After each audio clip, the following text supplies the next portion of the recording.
Good evening. Welcome to the Wednesday, November 6th regular town council meeting. Madam Clerk. Thank you, Madam Mayor. All councilors are present except Councilor Parker. Councilor Parker is running late this evening. She notified us.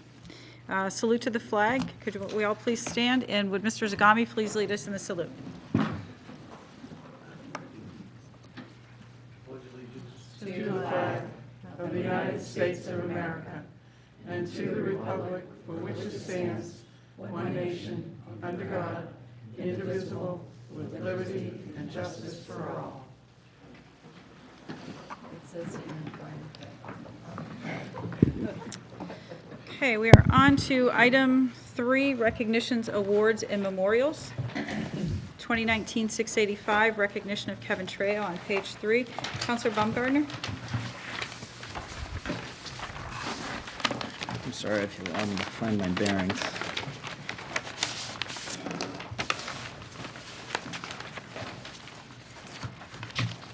Here we go. Recognition of Kevin Trejo.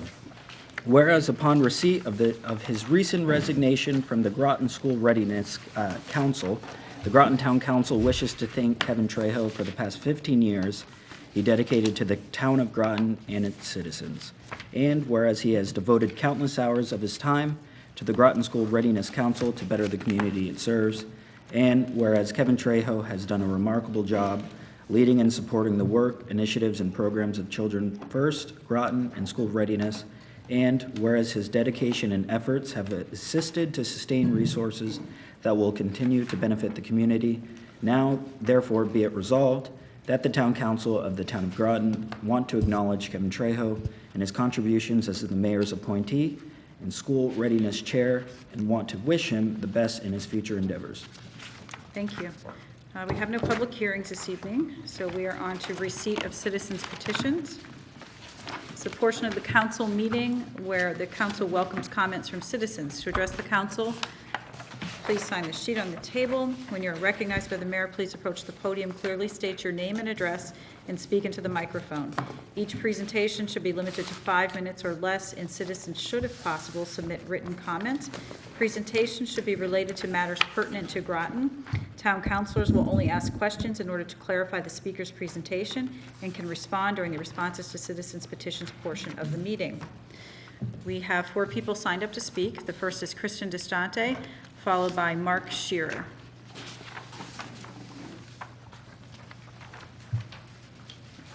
Good evening. I just wanted to congratulate all of you on your re-election. I couldn't be happier for you guys, and I feel like we're going in the right direction as a town. And I wanted to thank you all for your support, your unanimous support of the plastic ordinance as it was drafted. And I want to encourage you to continue to support this as we go forward and keep us going in the right direction. And thank you all for your service. Thank you. Mark Shearer, followed by Neil Parfit.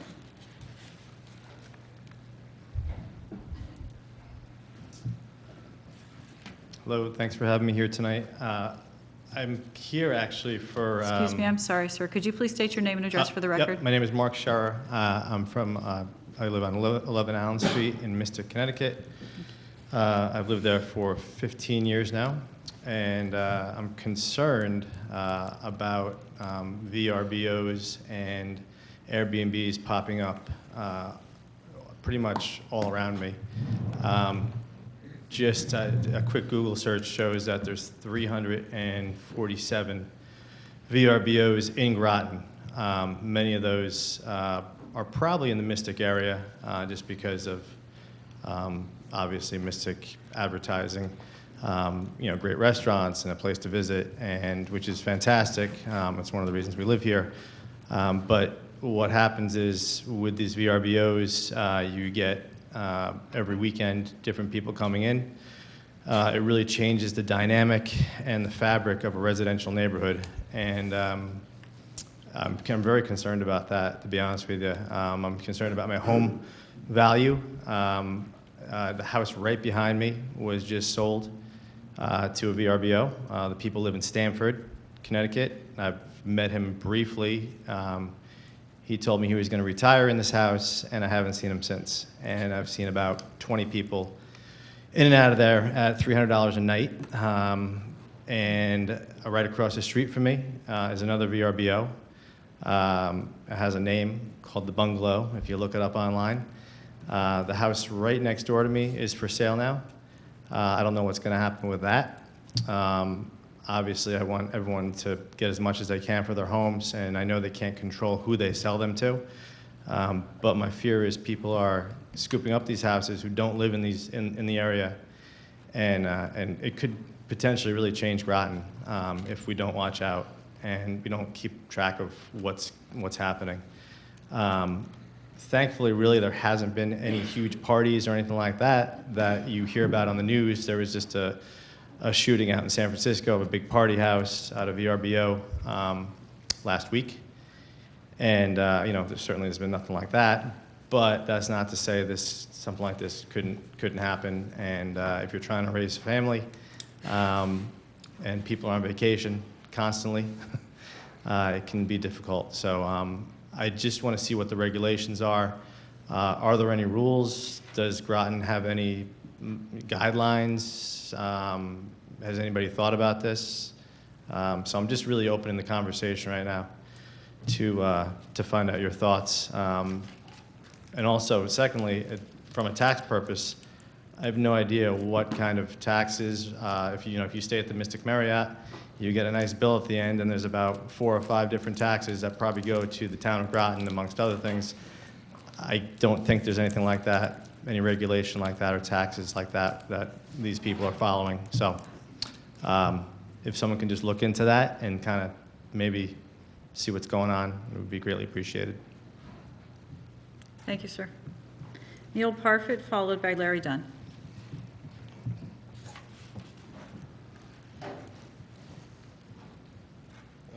Hello, my name is Neil Parfit, and I live at 26 Fort Hill Road. I'm here once again to complain about the taco truck between my house and Johnson's hardware store. I was here last month about the same problem. Nothing has been done about the constant irritating noise that's coming from his generator. That's driving me and my family out of our house.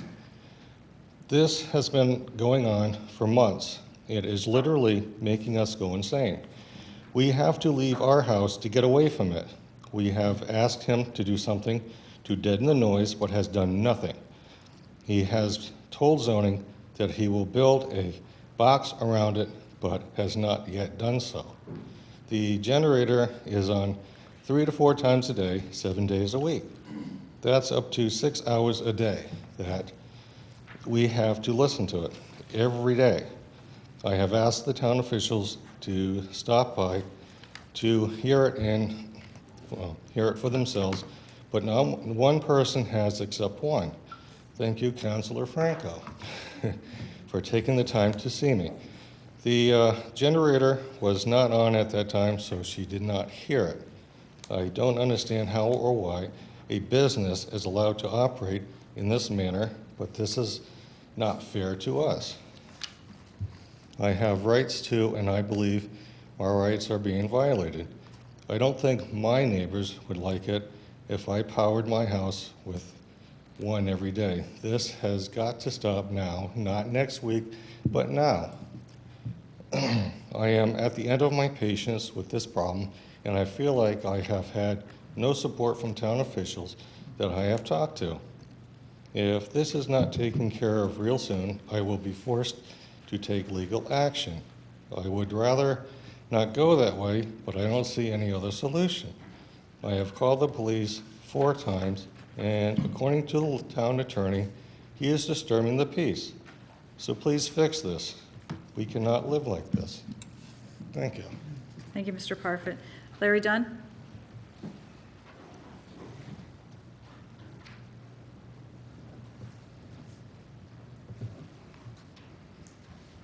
Good evening. I'd also like to extend my congratulations to the town council to continue the efforts. I was going to do one topic, but I'll add a second one as a result of the prior comments. So the first one is to provide, Larry Dunn, 91 Crosswinds Drive in Groton, and I'm also the vice chair of the Conservation Commission. I'd like to indicate that we've obviously support the ordinance. It was drafted by the town. We think it's an excellent draft in balancing consistency with the surrounding towns as well as the intent that was from the last meeting of the town council. So that we have that support. I'd like to just throw in, I guess, a little bit on the VRBO or the short-term rental.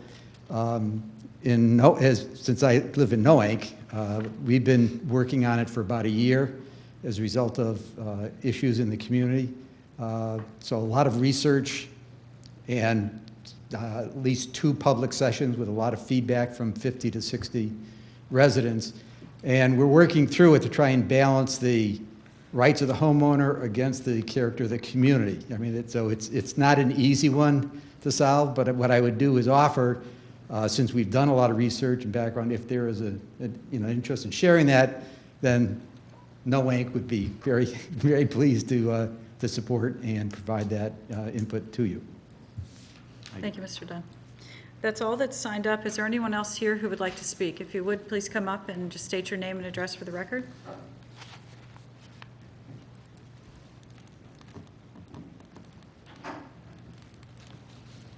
Apologies for not signing up. Elizabeth Raisbeck, 81 Main Street, Groton. So at the Committee of the Whole, first I have to say thank you all for your support of this terrific plastics ordinance to get rid of single-use plastic bags in Groton. This has been terrific. At the Committee of the Whole, there was a lot of confusion, I think, about what a 10-cent fee is for. And I just thought I'd explain to you the rationale about that. Of the 20 towns in Groton that have passed a single-use plastics ordinance, 10 of them have added a 10-cent fee on paper bags to be kept by the merchant. That's very important. This is not to set up any kind of new bureaucratic collection of fees for a town. And there are a couple of reasons for it. As co-chair of Groton Conservation Advocates, to me the most important reason is we don't want to switch from a waste stream of plastic to a waste stream of paper, which is equally problematic for different kinds of reasons. The other reason is that a 10-cent fee will level the playing field for the businesses of Groton, in that everybody will do the same thing. You won't have this little business charging, that little business not charging, and worrying about his neighbor. So I think there's very good rationale for doing it. The experience has been tremendously successful with the fee. In California, in LA County, after, I've forgotten how long, I think about a year of having a plastics ban plus a fee on paper, they reduced their plastics generation by 95%, and they reduced their paper in the waste stream by 30%, which is significant. And one thing I think we have to keep in mind is that China and other Asian countries are no longer accepting our recycled waste. So many towns are finding the cost of their waste increasing. And what a fee would do would be to discourage that increase in those costs. Thank you. Thank you. Is there anyone else who'd like to speak? Okay, seeing none. Before we go to councilors, I wanted Mr. Burt to provide an update to Mr. Parfit on what the town has been doing as far as the trailer issue. First, I'm apologetic that he did not feel that he's had our support, because staff certainly is supportive. We've had many conversations with their attorneys. I believe the mayor sat in on one phone call with the attorney to discuss the issue. They have the right to have the generator there. There's nothing that we can do about that. However, Tom Zanarini's been working on the blight issue, which is coming along. He met with them today. He meets with them every Wednesday. The trailer that's there has been sold. The title has been transferred. They're just waiting on the plate. They hope to have it gone in the next 3 days. They've agreed voluntarily to have the generator shut off by 7 p.m. daily, and then once the trailer's gone, put it in the box. But again, that is not something we can enforce. What we can enforce is with the complaint, the police can come out and ticket for the noise if it's disturbing your right to enjoy your property. That's what we can do. And I've relayed that to Mr. Parfit. And I have been gone there at least 6 times. I just didn't contact Mr. Parfit. I just have randomly showed up, and I haven't heard the noise myself. He did email me one weekend when I was out of town, and I wasn't available to come when he said the noise was going. So, but anytime the police, Chief Rosaro is well aware of the issue, has told us, police, if you get a call, you are able to ticket, show up, and that's probably the best way to get action. But the trailer will be gone soon, and hopefully the person's honest that they'll be trying to keep the noise to a minimum by boxing it and cutting it off by 7. But regardless of what they do, if there's noise, you can call and have the police come and ticket. So. Yeah. Thank you, Mr. Burt. Councilor Franco, Secretary. Mr. Burt, can you tell me, have they issued any tickets with the 4 times they've been called? I don't know. Last I talked to Mr. Parfait, he hadn't called the police yet, and I don't know if he has at this point. Okay. When he was at the podium, he stated he called 4 times. I'd have to check to see if there was any tickets given. Is there anything else? No, thank you. Okay. Councilor Perry? Questions been answered? Councilor Bordelon? Thank you. Starting with the plastics, thank you for coming out and speaking in regards to that, and I've heard all of your voices and responses to that. In response to Mark and the Airbnbs, I'd like to look into this. I think as a town we should. How we regulate it, I don't know here today without doing any research, but I do agree that we should be, as a council, as a community, as a representative body that listens to our constituents. I believe that we should consider what are the options, what are other towns doing, and how do we at least have a reference to know where these properties are. So how do we refer that to be looked into? So, Mr. Burton. I know this has come up with the planning department. I don't think John's in here right now. Yes, Is he Mr. back there? Reiner is here. But correct me, John, if I'm missing anything. But I do know that No Inc. had looked at this issue before at Stonington, and they dropped it. I think, from what I'm hearing, part of it is no other communities really have those regulations yet, and no one's been wanting to be the test case. I think that's part of the issue. Not saying that we shouldn't. I'm just saying that I think that's why we're not seeing a lot of ordinances out there. And anyone we do, if we did one, just to make it clear, the existing houses or places would be grandfathered, but you could do something for future places. Well, I think it's, sorry. Go ahead. No, go ahead. I think it would be fair to do something. We shouldn't have to wait for other towns to do things like you stated. I feel it is fair to see what we can do to keep an eye on it and see how, as he's stating, he's almost surrounded on double sides, it seems, and I think as a town, I'm not saying we have to enact an ordinance today, but I think more investigation and more ways that we can follow this as it's ever changing. And so that was my thought on that piece. So if you could send me an email with that, absolutely. because I wanted to speak, Mr. Scheer as well. I understand completely what you're going through. I'm experiencing the same thing in my neighborhood. I have reached out to people. There have been people circulating petitions about the same kind of situation. So I would love to have Mr. Dunn's information from what the Village of Noank has done. That would be useful. That way we don't duplicate efforts. And I also just heard in passing from someone in the city that they are looking at things as well. And my thought had been originally that try to regulate it through the bed and breakfast rules, and you can't do that, I don't think, at least not where I am. So people are looking into it, but any information you have that you want to share, please email, and Mr. Dunn will look for the information from you. But this has been something we've batted about before, and it's a tough one to tackle, but I do agree that something needs to be done. I just wasn't finished. Oh, I'm sorry. I thought you said go ahead. No, you wanted to speak to that issue, and I wasn't finished with my All right, response to citizens, sorry. In response to Neil, I recently was just appointed, and I hear your concerns, and I can only, I would love to come out and see it as well. I know when you first came out, I wasn't up here, and I feel there should be some medium ground that can, I know there's not much we can do, but hopefully they will box it, and you get some relief there.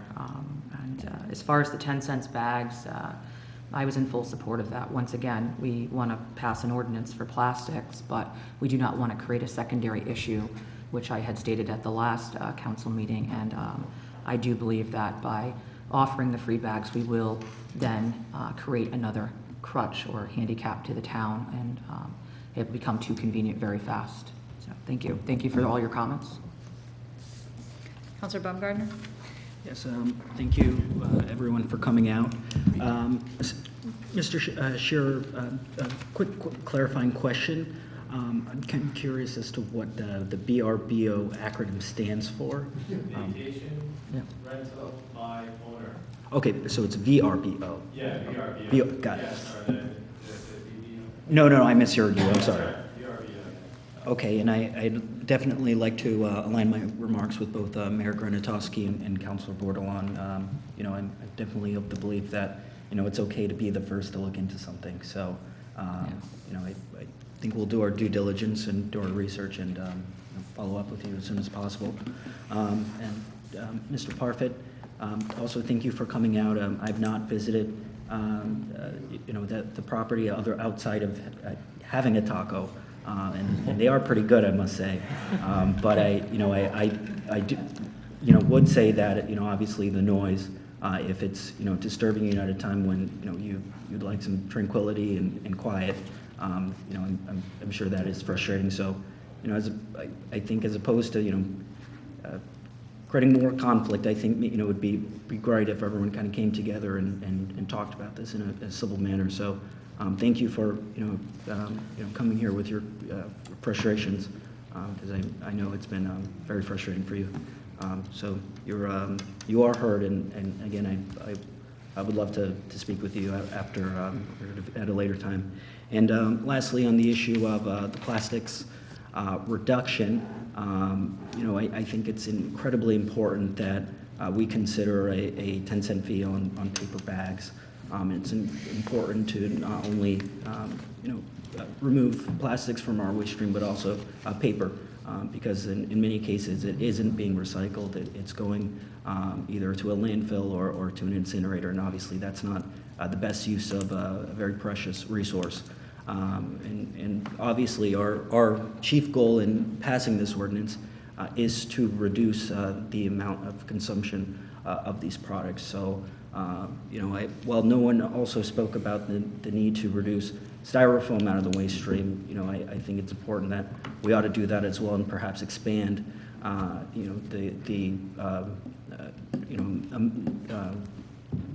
the styrofoam products that are, on that ban list. Right now, we're looking at removing cups.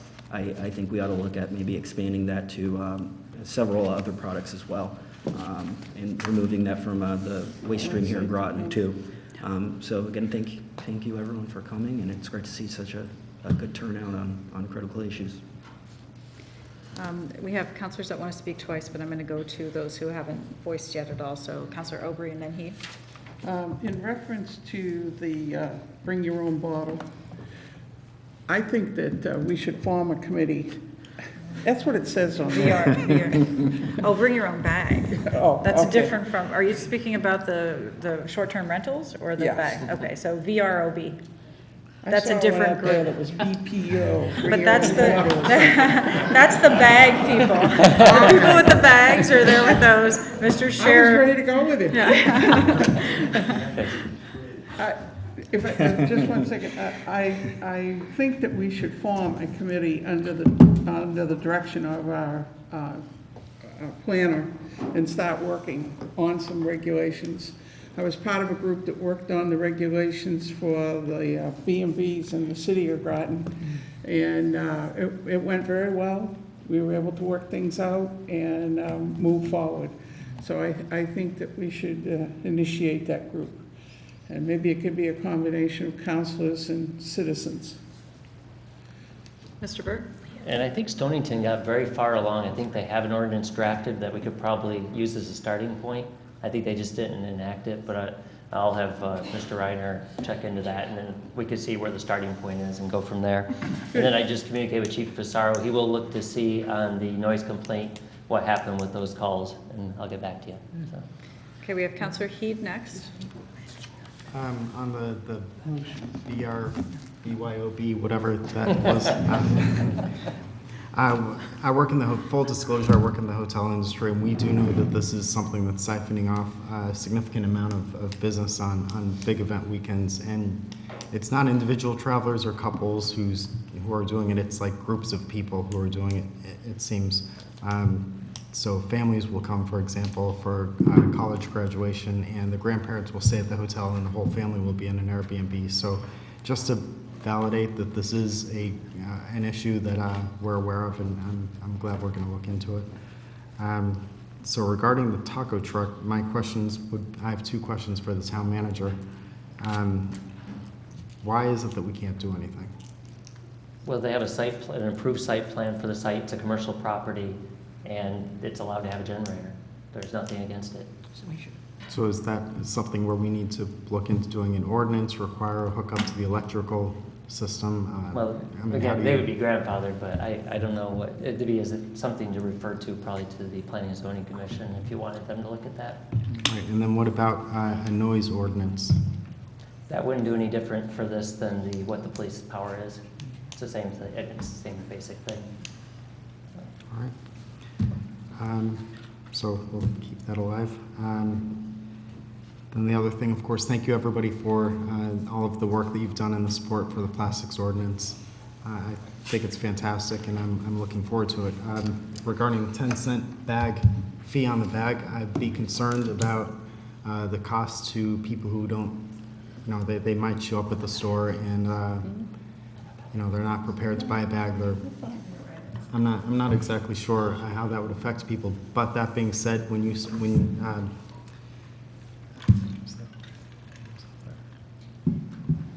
I was distracted, I'm sorry. I forgot the name of the person who was here.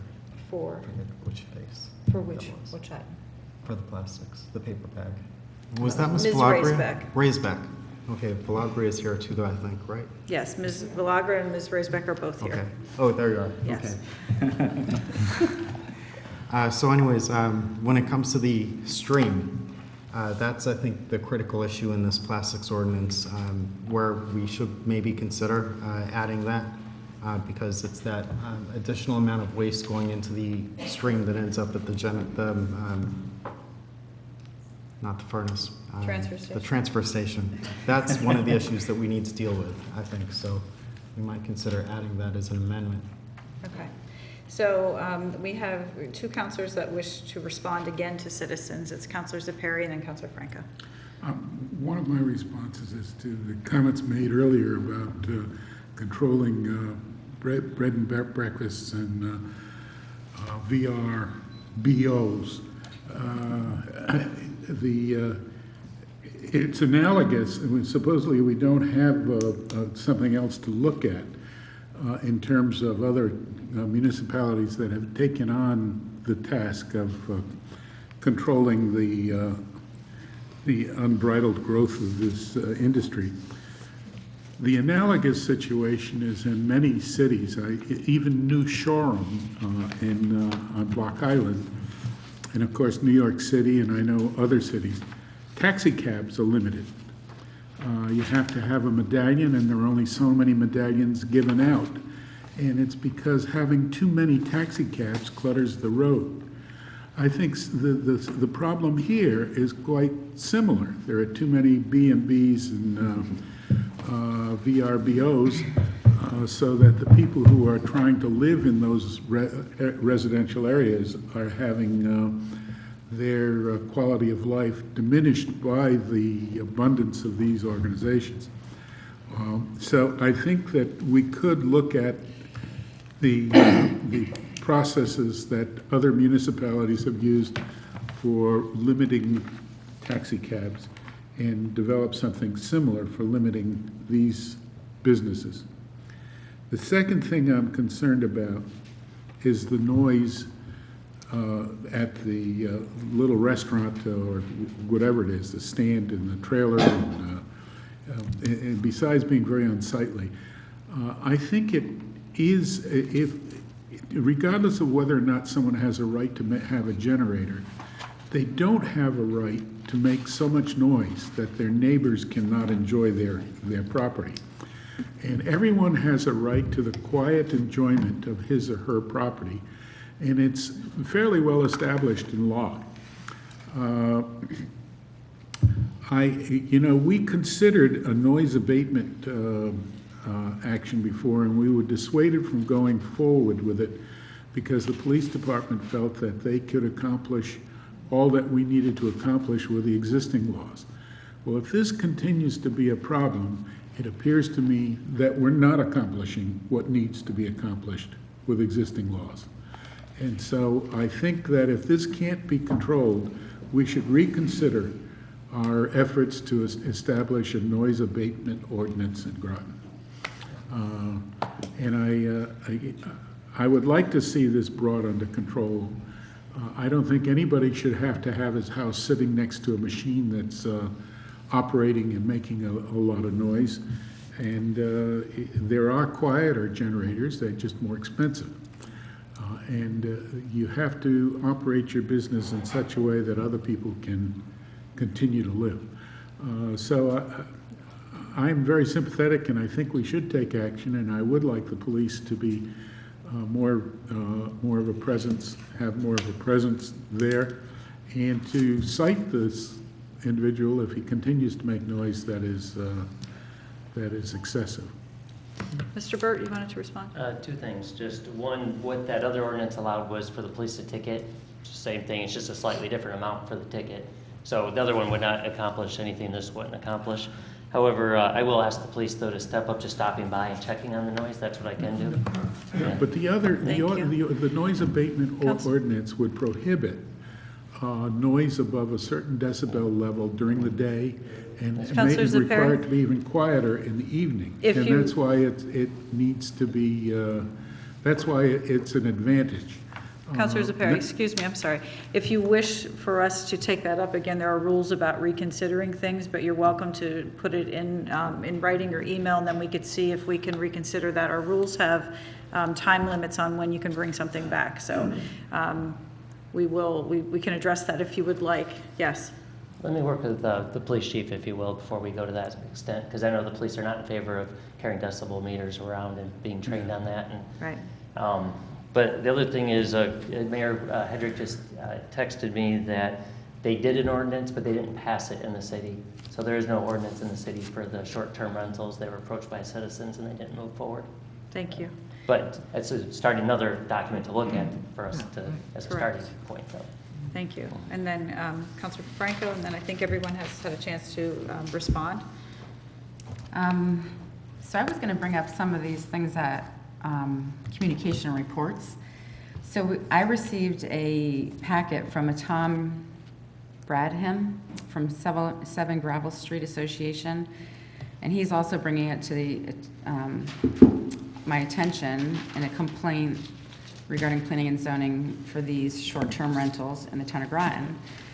And he sent a letter and a memo and also a packet from Southeastern Connecticut Council of Governments, which were also in relation to short-term rental regulations and what they found as pros and cons.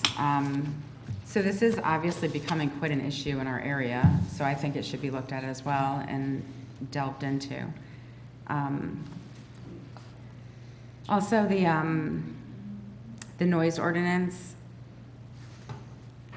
I thought we had sort of agreed that, like you said, there's something we can do with that. But my question being is, what is the time, and I know I've asked you questions like this before and I apologize, but the trailer on the property, which from what I'm gathering from visiting, the trailer is there, the generator is going, and it's like an amphitheater between the truck and the trailer, and the generator's in the middle, and it's just blowing all the sound back towards his home. And he said it got worse when the trailer was there, he said.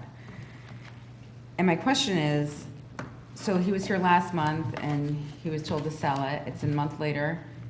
It's still there, and he's given a few more days. What is the time frame that he is given? What is our regulations of the time frame that he has to have this gone after he's been told you cannot have this here? There's a lot of leeway given to the zoning enforcement officer. If you're making progress, if you show you're making progress, you're not likely to get anywhere in the court action if you were going to try to take this to court. But I do know that today Tom Zannarini had to talk to him like, I feel like you're delaying this, trying to hold us up, and they've assured him they're not. He said, make sure it's out of there in the next few days. So. And let me just ask, is there a fine or a fee if he goes beyond a certain time frame that you know There of? could be, yeah. I don't think he set these out. I'd have to check on the letters sent. Okay. So. Just because if there's other options that are available besides that, I know from what I've been told, if the trailer's gone, it might just lower the noise because it wasn't as loud when the trailer was not there. And hopefully they'll put the box on it, yeah. So, if it's not moved by his next Wednesday appointment, I'll tell Tom to do everything he can to look at tickets. So. I appreciate that. And I already did communicate with Chief Pissarro. He's going to have police randomly go by. So. Thank you. Appreciate that. And Councilor Bordelon wanted one more remark. So I just want to, for clarifications for my own notes here, so we can refer this noise thing to planning and zoning for future endeavors to be looked at as far as how we want to regulate that area in reference to, generators. Yeah, if you had a particular thing that you said, but you'd have to, you can't, I don't know if you could target a particular property, though. You're talking generators on commercial properties, so you could ask them to look at it, but I don't know where it would go from there. I guess the issue is a traditional, or my understanding is, I should say, is a traditional commercial property doesn't operate solely on a generator all day. Like, I know if my power goes out, the generator's on for a short time. So this is a very unique situation where it's an extended period of time just to operate. So that just seems like maybe down, so we can prevent something like this. You wouldn't eliminate the generator use, but it would be used in a manner in which would be functional so that there's, land power there that, Council can refer whatever they want to the Right. zoning commission. So you can send that in an email as well. Okay, Councilor just send an Overy. email you want? Yeah, please. I'll just add to this. I think there's a way to answer this. Most businesses have to run electricity into their businesses. I think we should see what we could do to accommodate the business to run electricity into it in the future. The generator will be for backup. It's been looked at. I beg your That has pardon? been looked at. I blanked on the name of the owners. These people are renting the lot, of course. It'd be the owner that would have to have electricity run. Prior to this use being on there, they did, I'd spoken with, I just blanked on Groton Utilities manager, Ron Gaudet. Yeah. I spoke with him and he looked up the history of it. It was about $3,000 to run the electric. The owner chose not to. There's nothing, and again, that's one of the many questions I've asked the attorney. I want nothing better than to solve the problem. So we've asked all these questions to the attorneys to see what options we have. We can't force them on electric with current regulations. Well, what if I'm sorry.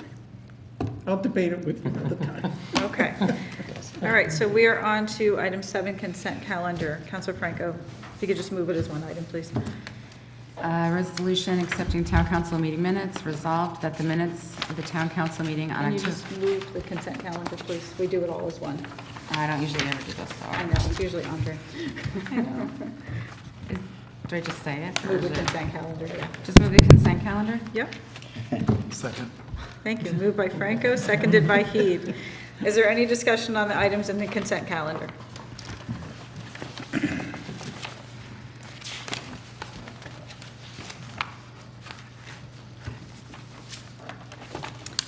includes the October 1st minutes, the special trust fund contributions, and the various appointments and reappointments.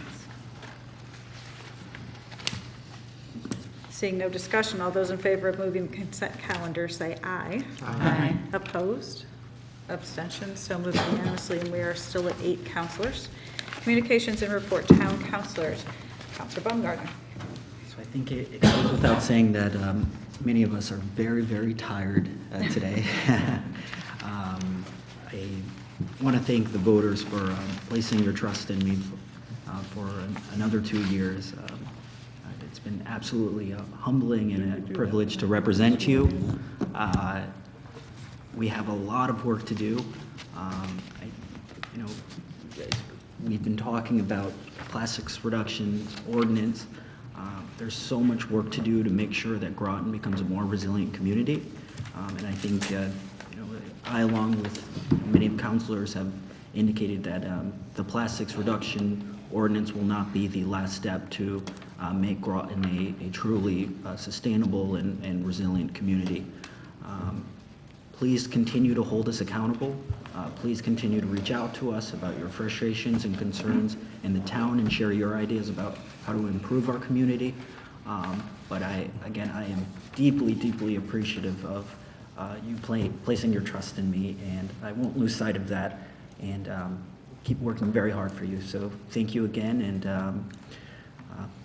let's keep moving Groton forward. So thank you. Counselor Franco. I am also very tired. But thank you, everybody. Thank you, all the voters. I recently attended a highway memorial dedication ceremony for Joseph Gingerella for a portion of Route 117, which will be going from the highway to Route 1. That was made in his memory. I also received a notice today from both the chair and the vice chair of the Economic Development Commission, who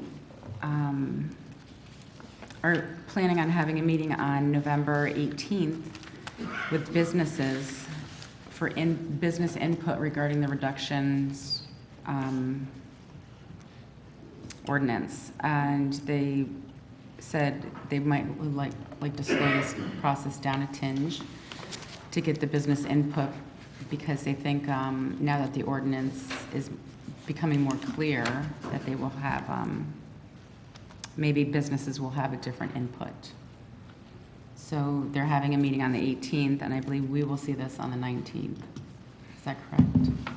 Public hearing is, I believe, scheduled for the 19th if it passes this evening. Okay.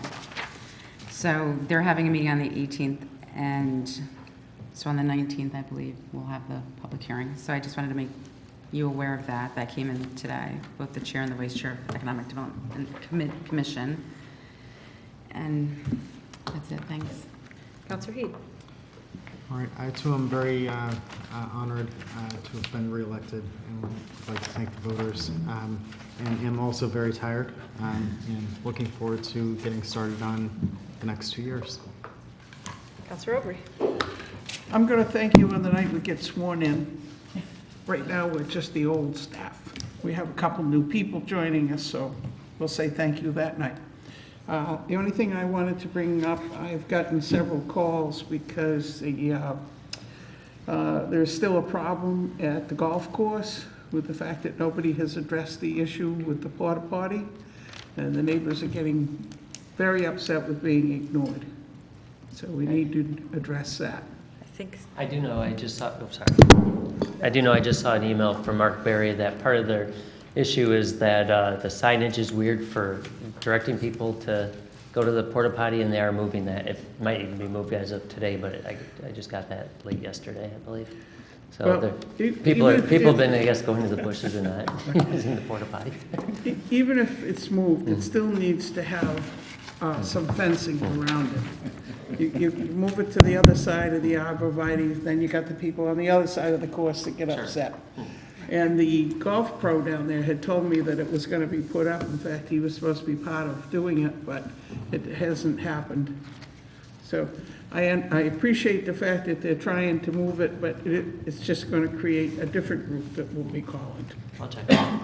So I think what has happened is they moved it once, and then, Yeah. you're right, a different group complained.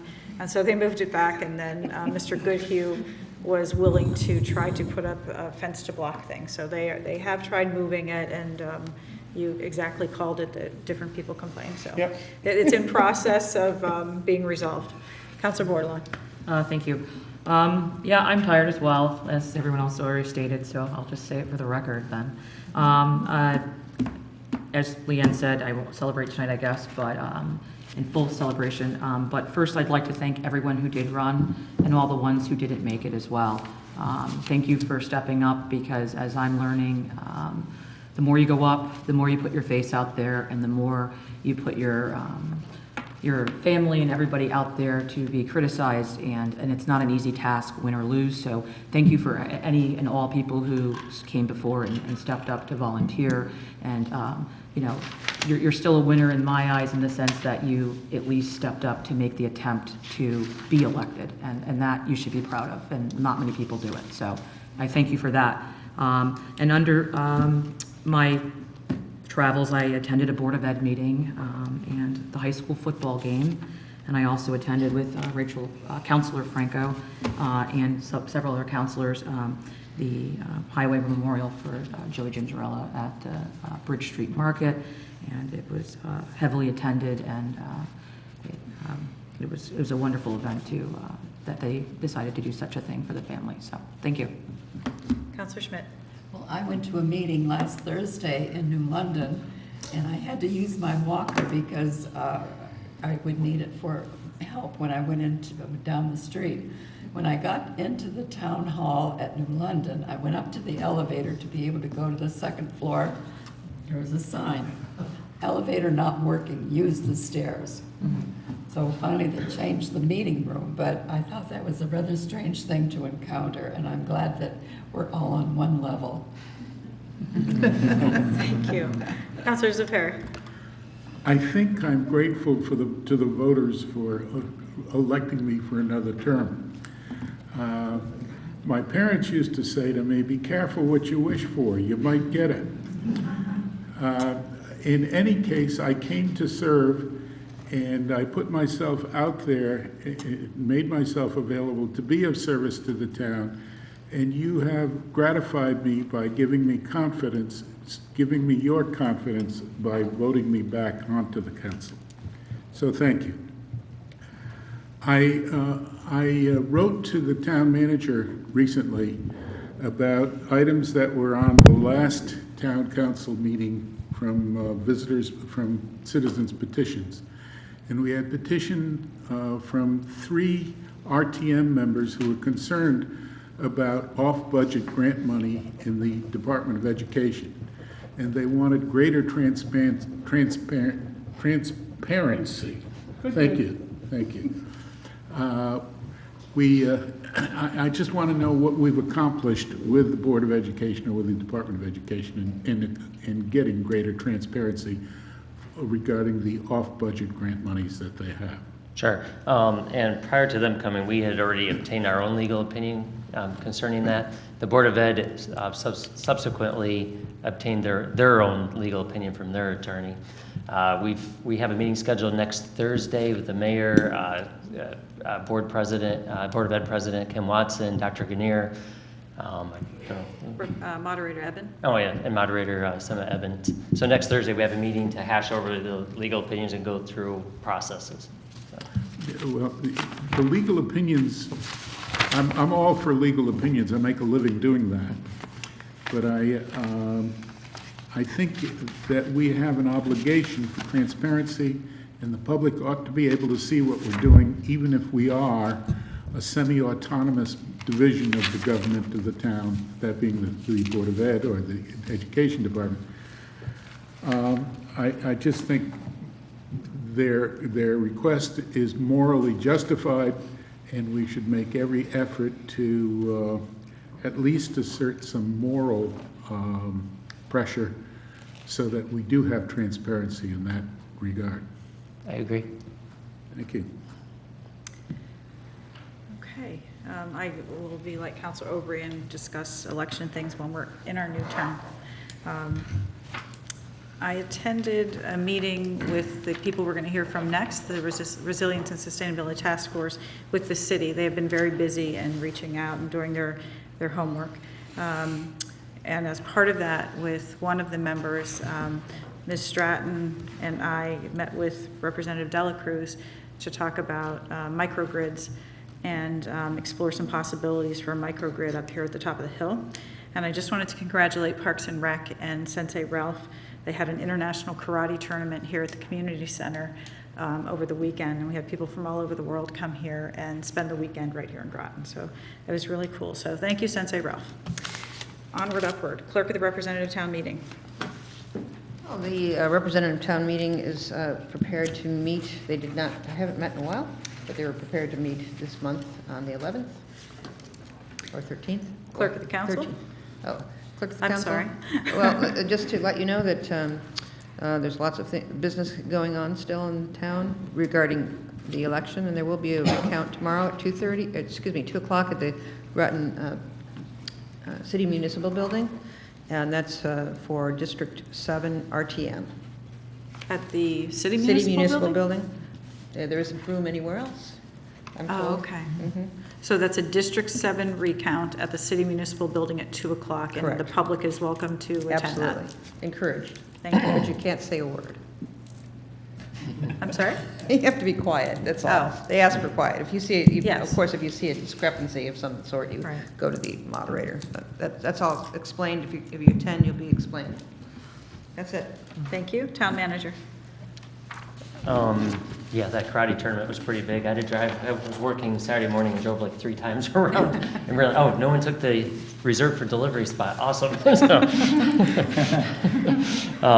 I went to the Pfizer 60th anniversary celebration on Monday, a great event. They're preparing a time capsule and very nice event there. And they had the 2 dessert trucks, so got some free dessert out of it, so that was great. And just for anybody that doesn't know, Gary Schneider, our longtime public works director, retired last Friday. We have Greg Hanover, one of our engineers, is the interim director as we look to fill that position. And that's all I have. Thank you. Any department heads that wish to speak? No? Okay. Just for a question Yes. regarding, quick question, the recount is the discrepancy or the close, It's a close vote. correct? It's a Okay. close vote, 2-vote difference between win and lose for 2 candidates. Okay, and so will the front and the back be recounted, or just the area in which Oh, is no, the no, discrepancy? Just the 7th District RTM. Oh, okay, just the back side of the ballot, thank you. All right, committee reports. We have nothing from committee of the whole. Is there anything from temporary rules? No, ma'am. Personnel and appointments? Personnel and appointments for, I received a communication from the town requesting Councilors Zapiri and Councilor Schmidt and myself to meet at 6:30 instead of the normal 5:30 because that's when one of the applicants is able to meet. So I wanted to see if that was possible. And what day will Good that for me. be? Is that okay for you? Third Meet Tuesday at of the month. 6:30 instead Is of that, 5:30 for... we may have that special meeting though, that's the only thing. So if this passes this evening, we will have a public hearing. It's on the agenda for tonight. Oh. That's an item we will be voting tonight. So that may interfere with, you might want to wait until we see if the public hearing passes and then go from there and then schedule Sure. accordingly. Any rules? No rules. Okay, very good. No rules, yay. No rules. New business, Roman numeral 10, 2019-694 Resilience and Sustainability Task Force update. And we have all the members of I think we have all the members here. If you'd all like to come up, please. I just ask that when you're speaking, if you could please use a microphone. That way, the videographer can capture the sound for the viewing audience at home.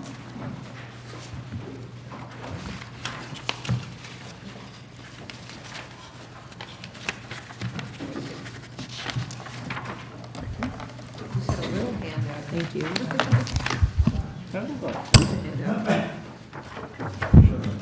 Did you give Betsy one?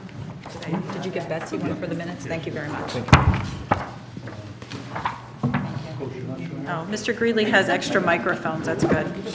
Thank you, Mr. Greeley.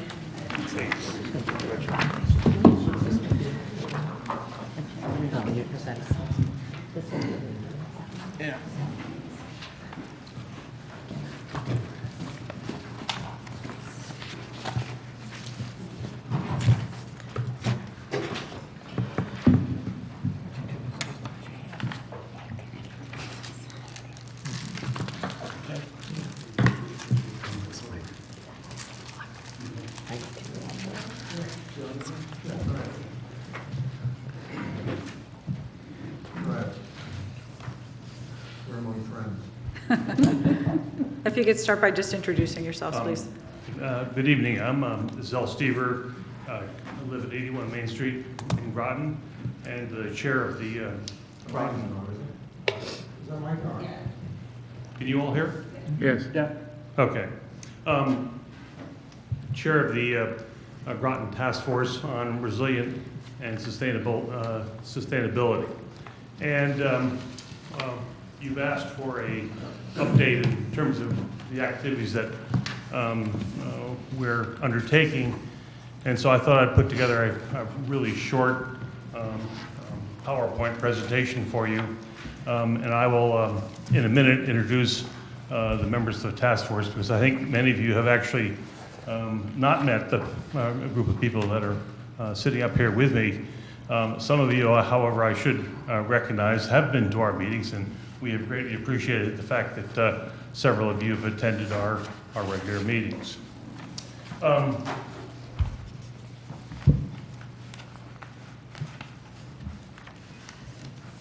This is the town computer and not mine, so I'm not sure how to use it, but we're going to back up a second here.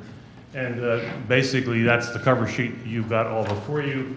And it basically lays out, we've been in operation since spring of this last year, and we were appointed to serve the town on April 2nd, and this is our first update.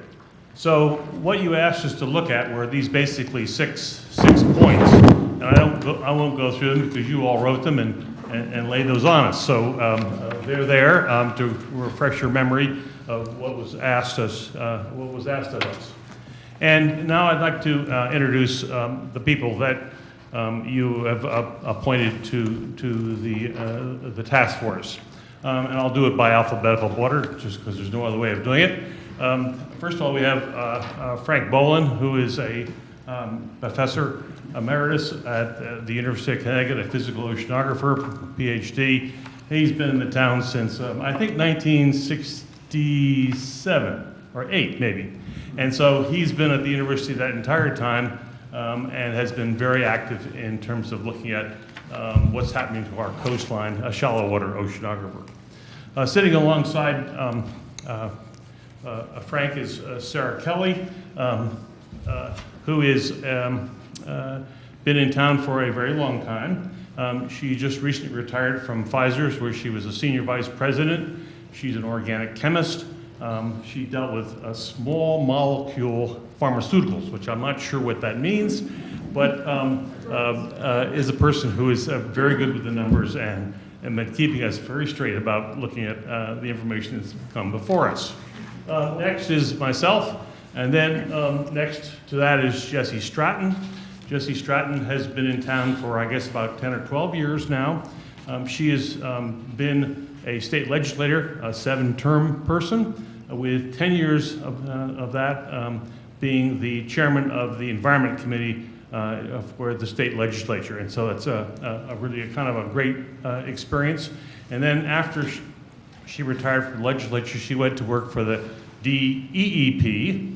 I always have a problem with that because I used to work for the DEP, you see. And she was director of policy for the commissioner and spent 5 years doing that and was very much involved with the University of Connecticut's effort here locally.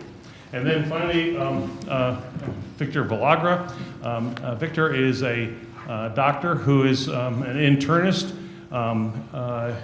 and is now spent the last, I guess, 15 or so years, maybe it's a little longer than that, as a healthcare specialist. And he's been working for the state of Connecticut, has an appointment with the University of Connecticut, and so he has joined this group as well.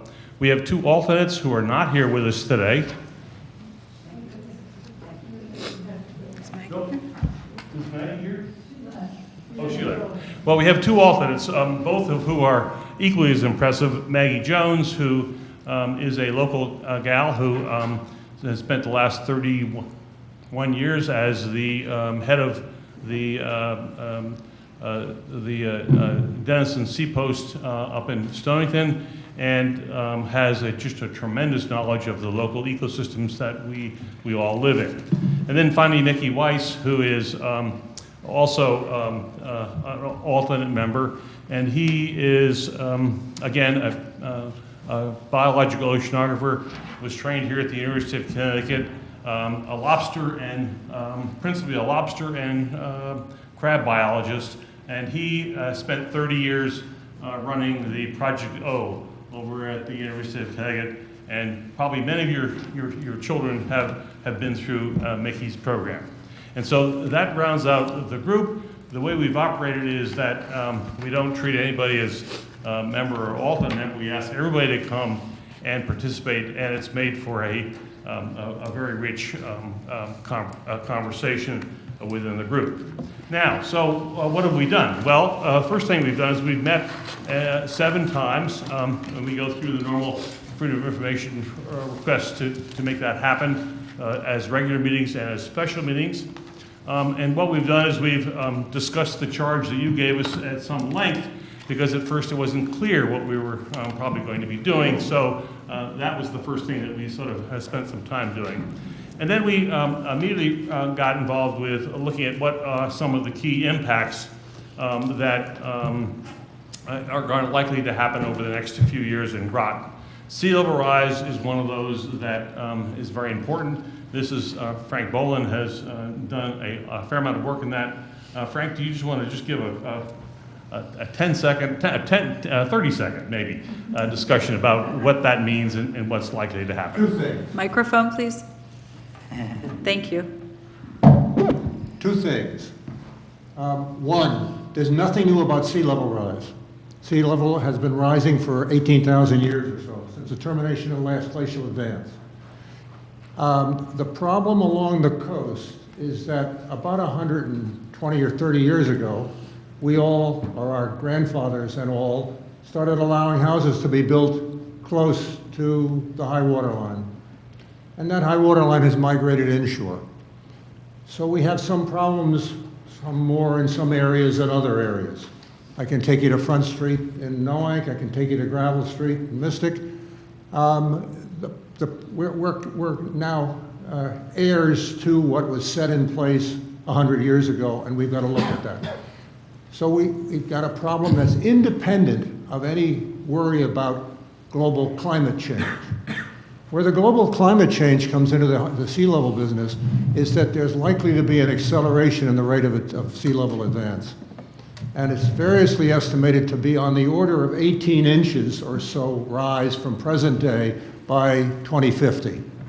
And if you take a walk along the shoreline and look at what 18 inches mean to you, there are a lot of areas that you can believe will be rather wet in 2050. So the question is, what do we do about it? And then we get to the second item in this whole thing. This is a process that we, all of us, are starting. And this is often difficult within our political system to realize, but it's an issue that's going to run beyond all of our times. It's something we want to start now and recognize we're going to be working on for the next, at least the next 30 years, pick a number. You might, if you want to work it out to 2100, work it out to 2100. But it's well beyond the electoral periods, which often makes it difficult to get action in a political framework. So it's a problem that we have with us. It's independent of global climate change, and it's a long-term problem that we're going to start working on step by step. We want to lay the groundwork for that in our efforts. So on top of the sea level rise that Frank's just talked about, we discussed, so what are the problems? Because you specifically asked us to look at both the coastal areas and our inland water areas. Well, they are basically coastal and inland flooding. The coastal flooding coming from storm surges, and that goes in some areas in our community up 12 feet above mean sea level. And then there is the flooding event. And I have to remind you, and probably our next section, I will bring you some rather dramatic slides to show you what happened. We were having an in a climate change meeting here in this very building in 2010 in March, and we had a huge 6 inches dump of water in a 500-year flood in Groton, and a bunch of us went out in our cars to see if we could get from here to there. And you'll see that we actually shut down the town for basically a 3-day period in order to get rid of that water. So we have a flooding issue already on us that is both from the coastal areas but also from the inland areas. And then finally, this is all driven by the other thing that we like to talk about and we watch every day, and that's weather. Never mind climate, it's just the day-to-day weather. I think you've all spent time in the last month looking at the storms that have come up our coast. Certainly I paid attention to it last week because a 2.5-foot diameter tree came down, and now we've got a really lovely mess. And that was only a 60-mile-an-hour breeze. That wasn't even a hurricane-level breeze. So what are then these impacts? What are they likely to affect in Groton? Well, they're going to basically affect the health, welfare, and safety. And that is the whole thing that really government is set up to help us with. Health, welfare, and safety.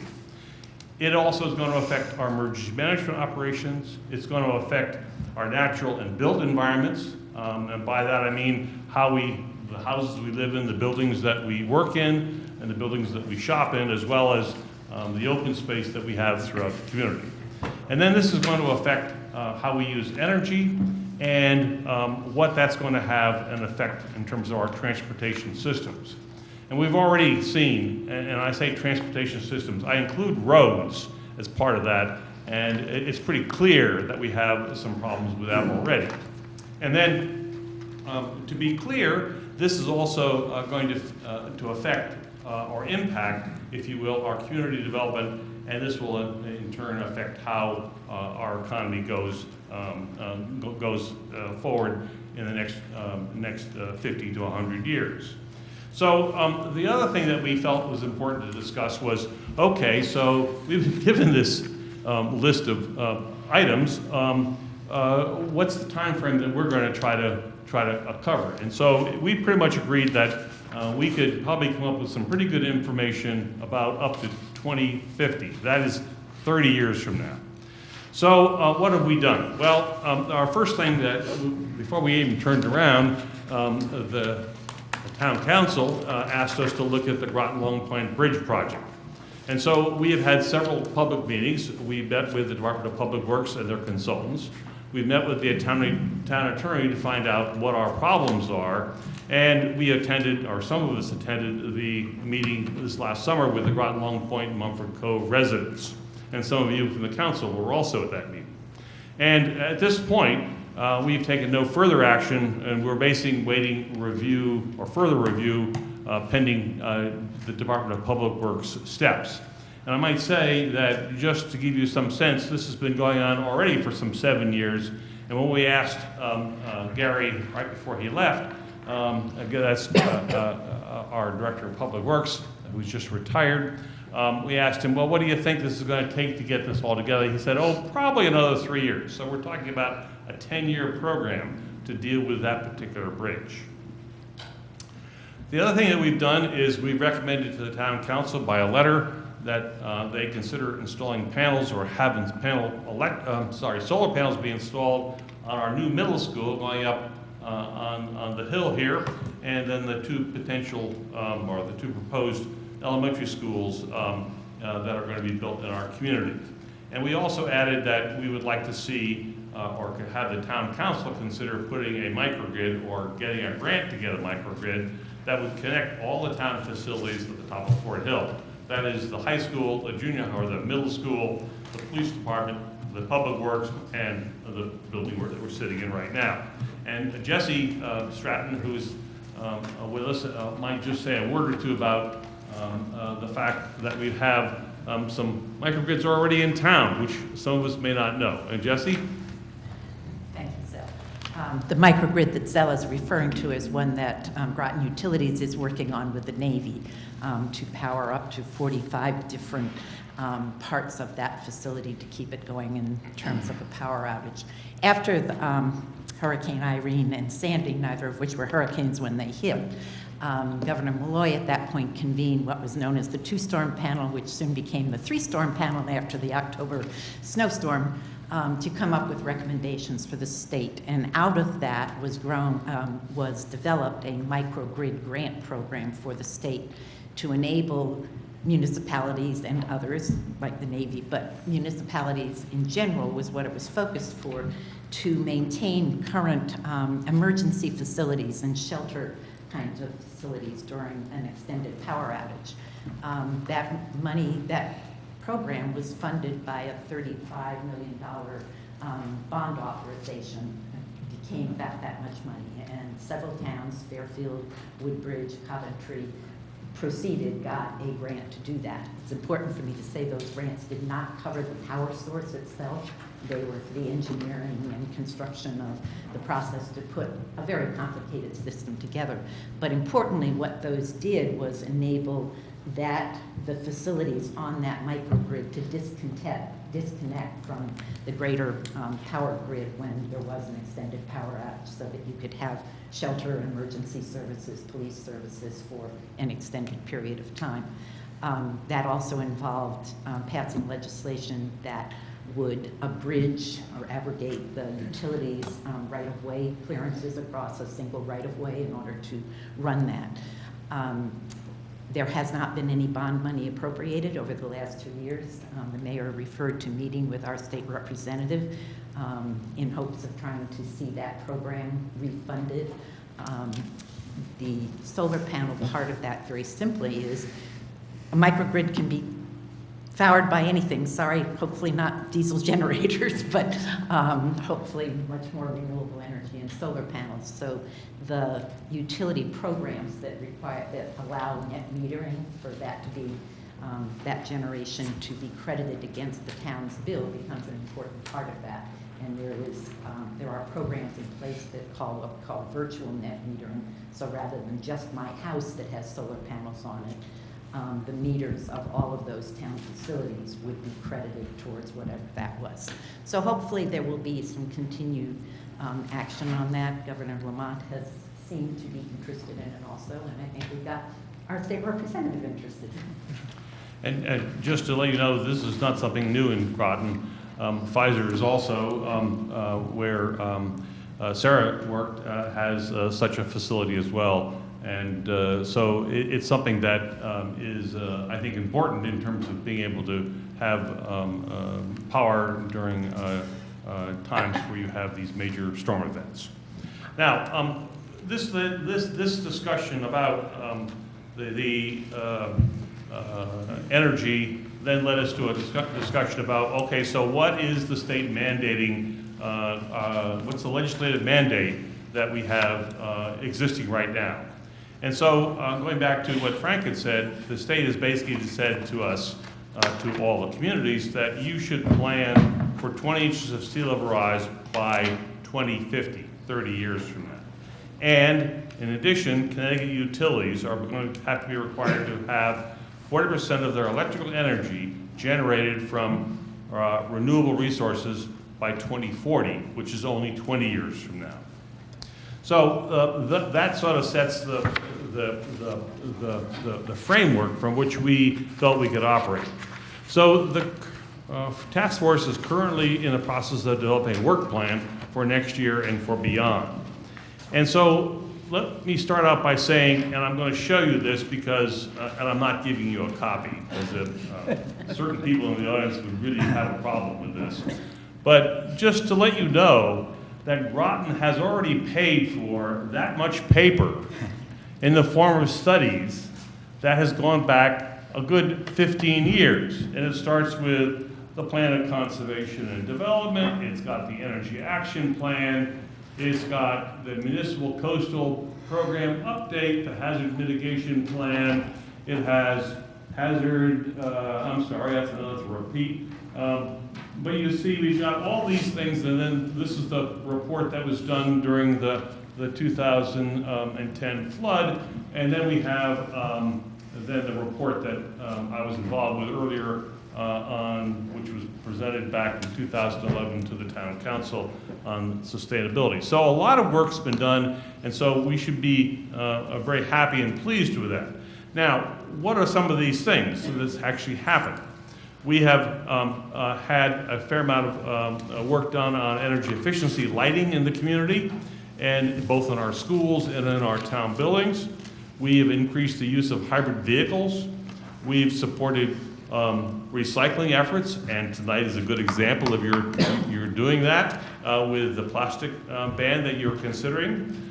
We've included the notion of climate resiliency and sustainability in various community documents, these being the example. And then the zoning commission has spent the last 2.5 years under the direction of, or under the assistance of John Reiner and his staff, of rewriting the zoning regulations, which will make the community, I think, more sustainable going forward. And so we've actually done a fair amount of work already. Now the problem was that with many of these studies and reports, we have not acted upon them. We've not continued to update them, and we haven't coordinated them across departments and subdivisions, meaning the fire districts, and with our neighboring communities. Stonington is doing one thing, we're doing another. London is doing something, we're doing something else. And so there would appear to be some holes in that process. Now, just as to take a minute to say that in some ways Groton is in a very favorable position. Like a lot of towns in Connecticut, we have a lot of high rocky shores. The whole Thames Valley, where Electric Boat, the Navy, and Pfizer's are located, and the university at the end, is all high up on the shore there, which means it's not going to be affected so much by such things as sea level rise. Now there are other areas of the town where the sea level rise in particular will have a much greater impact. Groton Long Point, some of the areas of Noank, some of the areas of Mystic, just to give you 3 examples. So what the task force has decided to do is we should hold a series of public meetings with department heads, and we coordinated this with John Burt. And so we've already met with the Department of Public Works on October 23rd. We spent 2 hours with Gary, asking him a whole series of questions about the roads, about the infrastructure, about the sewer system. Are we prepared as we go forward into the next 30 years? And that was followed by an interesting conversation last week with the Groton Utilities about the electric system. And as you may know, Groton Utilities provides electricity for at least half our community, and they also provide water services for the other, for almost all of our community, as well as sewer services as well. And we went over that with Rick Stevens. And so that's the way we're headed, and we're expecting to hold and continue to hold these public meetings with more of the department heads, emergency operations, which will be the police chief, health services, the planning and building services, and then other departments as it seems to be appropriate. So once we get all that information put together and try to digest this, and this is no small matter, we'll try to have a work plan sometime early in the coming year. And so finally, the last item that we have talked about and we bring to your attention is that at our last meeting, the task force felt that we really needed to recommend to the town council that they consider hiring a manager of resiliency and sustainability, reporting directly to the town manager, and that you do it this year. Now, why would we want to do that? Well, it would take some money to do that, but what is pretty clear is that those communities that have that kind of a person have done very well, because there is a great deal of money, in spite of what might be going in Washington, There's a great deal of grant money out there available to help communities deal with resiliency and with sustainability. And we would like to be able to capture some of that money in our community so that we can move this program forward. At this point, I think that ends our conversation. We are here to answer any questions you may have, and you're certainly all invited to our task force meetings. We hold them here in this building, typically on the fourth, although that varies, but fourth Wednesday of each month at 5 o'clock. And so would like to thank you, and I'm going to leave you with this little picture because we'll be back to talk about this at some later time. This happened just 2 weeks ago, and I'll let you figure out where that was in Groton. So with that, I'm going to open the conversation with a discussion. Let me just make a couple of comments. Victor Villagra has been working with putting together all this data into a really neat-looking bit of a spreadsheet so that we can figure it all out. And Sarah's been working on making sure we're really straight with the data. And she's really good at keeping us straight with that. So with that, I'll open the floor to any conversation, any requests for information you might have of us. Thank you very much for that overview. We appreciate all the work you guys have been doing on our behalf and for the town. Do any councilors have questions or comments? Councilor Franco? So our permanent school building has been asked about solar panels, and I know that at the state level, there was some kind of money, or there was money to have them installed via grants. But they had stated that if we put solar panels on the school, it would only cover 30% of the energy. Does that sound possible to you, or? That sounds very possible. And what's the matter with saving 30% of probably what's $4 or $5 million worth of electricity, which we're going to be using? No, I'm just wondering if it's economic value to the town. No, I'm asking, is there a way that it could be more than 30%? Yeah, but by making the field bigger, but you probably don't want to do that. You want to probably put solar panels on the building so that you don't use up valuable space where children can have sports and do other things of that sort. There are if the installation is limited by roof space, it's one thing, obviously. It might be worth exploring the possibility of land space availability. And I suspect that that site, I don't know what I'm talking about, so I suspect that that site is probably pretty well cluttered with parking and sports fields and the rest already. Right. But we did have some discussion, interesting discussion with Gary about solar panels through the town. The dump, for example, my word, may show my age. The covered area that used to be the landfill. And that's a possibility. And there are some constraints on that, methane emissions and the like, but that it's certainly worth a subject that seems to me to be worth exploring. So my question is, if they had, I mean, they said they're putting something on the roof to make it so that they could put the solar panels there. I don't know exactly what they're putting there if they don't know what will go there. But don't they have the smaller solar panels now that aren't the big monstrosity giant ones? They have smaller ones, like I thought Tesla was making something. And I mean, there's more modern things, aren't there, than the big giant ones? I think most of the standard ones are sort of a 4x8 platform. The one thing I was just thinking that might be useful to you, and I think I have the date right, but Connecticut Green Bank has had programs that help subsidize the cost of solar panels, and that money has dried up because the legislature rated it to do something else with it. But they are holding a webinar, and I'm pretty sure it's November 12th. And if you went on the Connecticut Green Bank website, and it's called the Municipal Action Program, MAP. And so it's Connecticut Green Bank's MAP. And it is on a new program that they are starting to help municipalities try to be able to invest more in the development of renewable distributed generation. Okay, because I did use the Green Bank to put solar panels on my own home. Right. And I remember back when they had the first offering. Right. I had sent information on to John Burt for the school as well. So I was aware of those. So, but thank you for the new information. Thank you. Councilor Bordelon? Thank you. I just wanted to thank you all for coming out. It's wonderful to see this in action, and it's amazing where we can go with this as we move forward. So, and I appreciate all of your extensive backgrounds and knowledge that you guys bring to the table. It seems after you spoke about everybody's credentials, it's an impressive slate of people that you bring forward for this. So that's wonderful.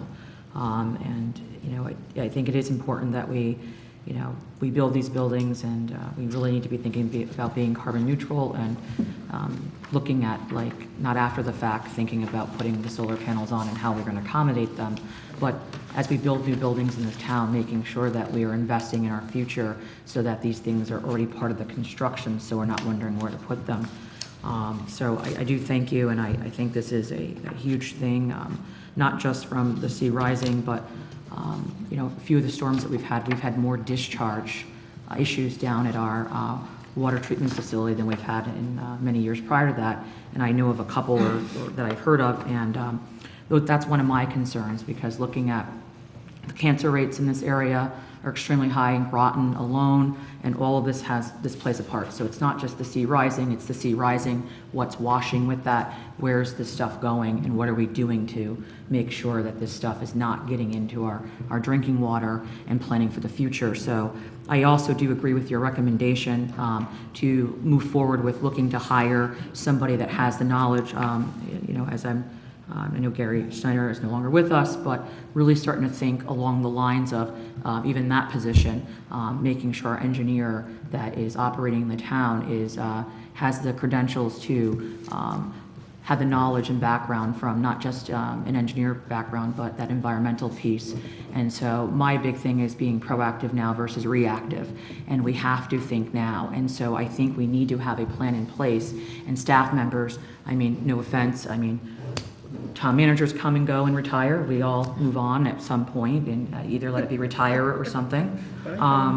At retirement age is what I'm saying. So we have to have something in place. The government changes, and we need to have plans in place so that there's a guideline and things that can be followed. So I follow this very closely myself. It's one of my personal things that I do not have a degree in, but I'm very interested in it, and I think there's a lot that we can do. And as far as the infrastructure, I would love to know, I know we're doing a lot of some maintenance at that water treatment facility, and I wonder about the sea level rising in that location that it's in. Is that going to be sustainable anymore? Do we need to start looking outside of that?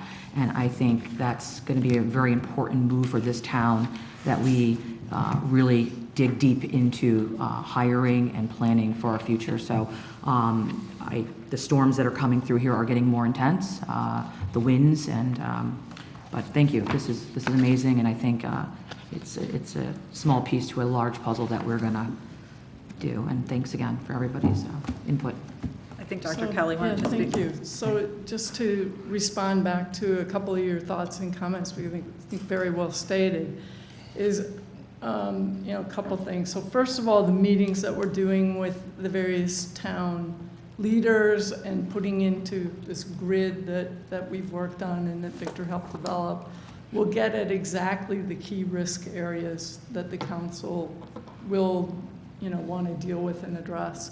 I think the second point that you alluded to, and a real opportunity for the council to think about, is a matter of policy, and really taking a look at planning for 2050 and planning for the next 20 years.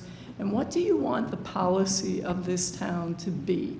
What do you want the guiding principles to be, and how you go about your work, how you build things, what you do, and are you planning for that far out? You should be. This area will be impacted because it's a coastal community. And I encourage the council to follow along with a lot of the thinking you all articulated and consider forming a real policy statement around this.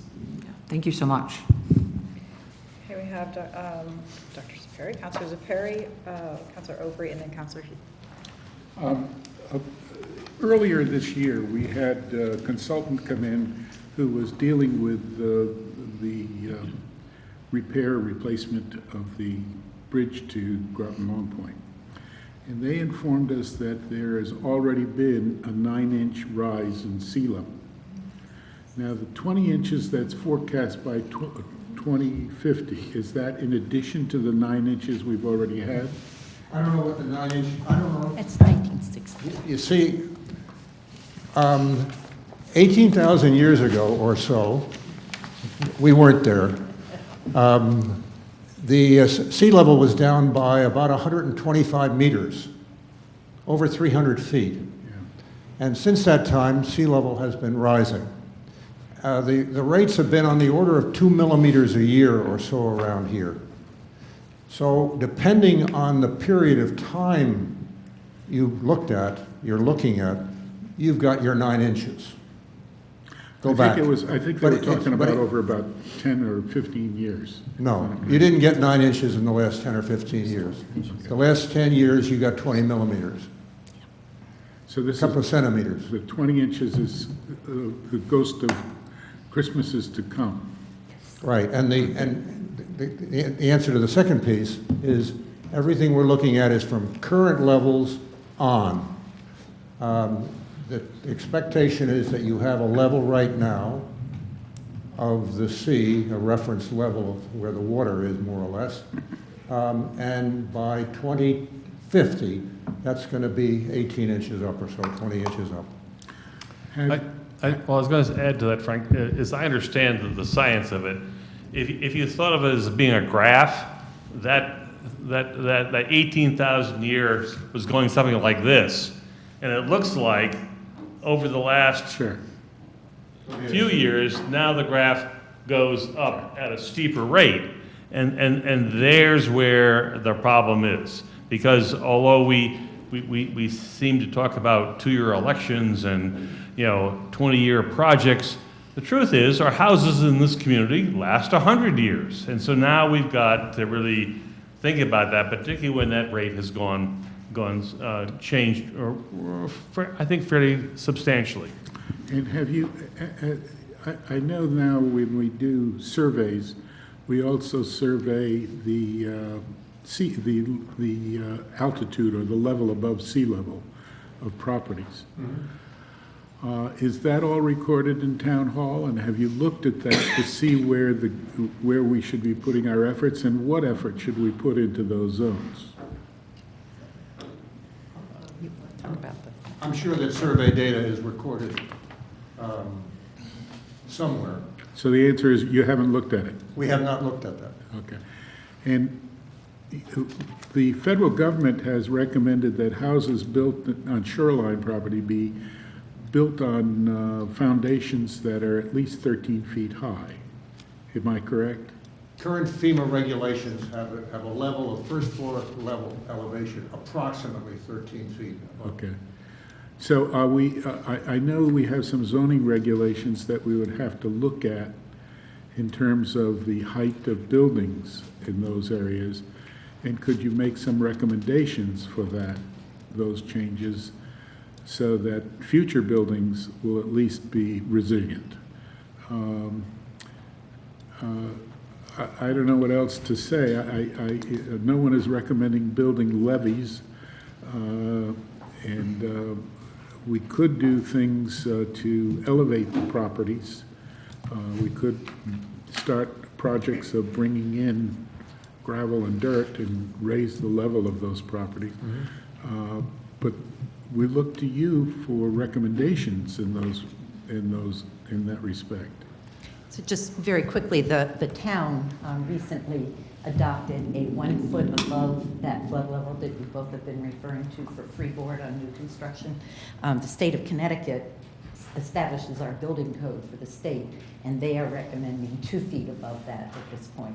That obviously is not really going to cover 20 inches of sea level rise, but it certainly is a step in the right direction. The City of New London has adopted a 2-foot freeboard requirement for the city. Before building new property? For new construction? Or, unfortunately, for properties that are damaged and significantly rebuilt, that would follow. So. 2 feet is nothing. Well, We were just talking about a 12-foot surge that we could expect with some storms. 2 feet is, yeah. Well, no, it would be 2 feet in addition to that 13. In addition. Oh, okay. Well, here's, I mean, it's a really interesting little situation we're in. We just finished 2.5 years of work on the zoning commission, and at the time, they decided 1 foot above the base elevation flood would be fine. And that was really before anybody really understood, or at least our town understood, that we're really talking about probably it should be 2 feet. So there'll probably have to be at some point an amendment to go back and deal with that. And it's not just the buildings that we're concerned about. We can take the example of Groton Long Point. So you could potentially jack up all 800 houses 14 or 15 feet above the current elevation. But then the question is, are you going to jack up all the roads? And are you going to jack up all the sewers and all the water lines? And what are you going to do about the electricity? So it is not just an individual house issue. It is a community issue. And so this is why I think we want to take the time to really think this thing through pretty carefully. I mean, we can see examples. There's an example that I can think of, and we'll probably bring this to your attention at some point, on the Mystic River, where the couple of houses that have been recently put up are way up on dirt, mounted way up. And then I look at the road, and the road is at sea level. Yeah, and it won't take just a little bit of storm surge to flood that road. And the question is, okay, can you get out during a flood event? And the answer is you probably can't. And so there's these kinds of issues that I think we can hopefully help bring together in a coherent way for the community to look at. And some of this will be, as Sarah said, policy with the council. Some of this will clearly go back to planning and zoning. Some will go to the building code.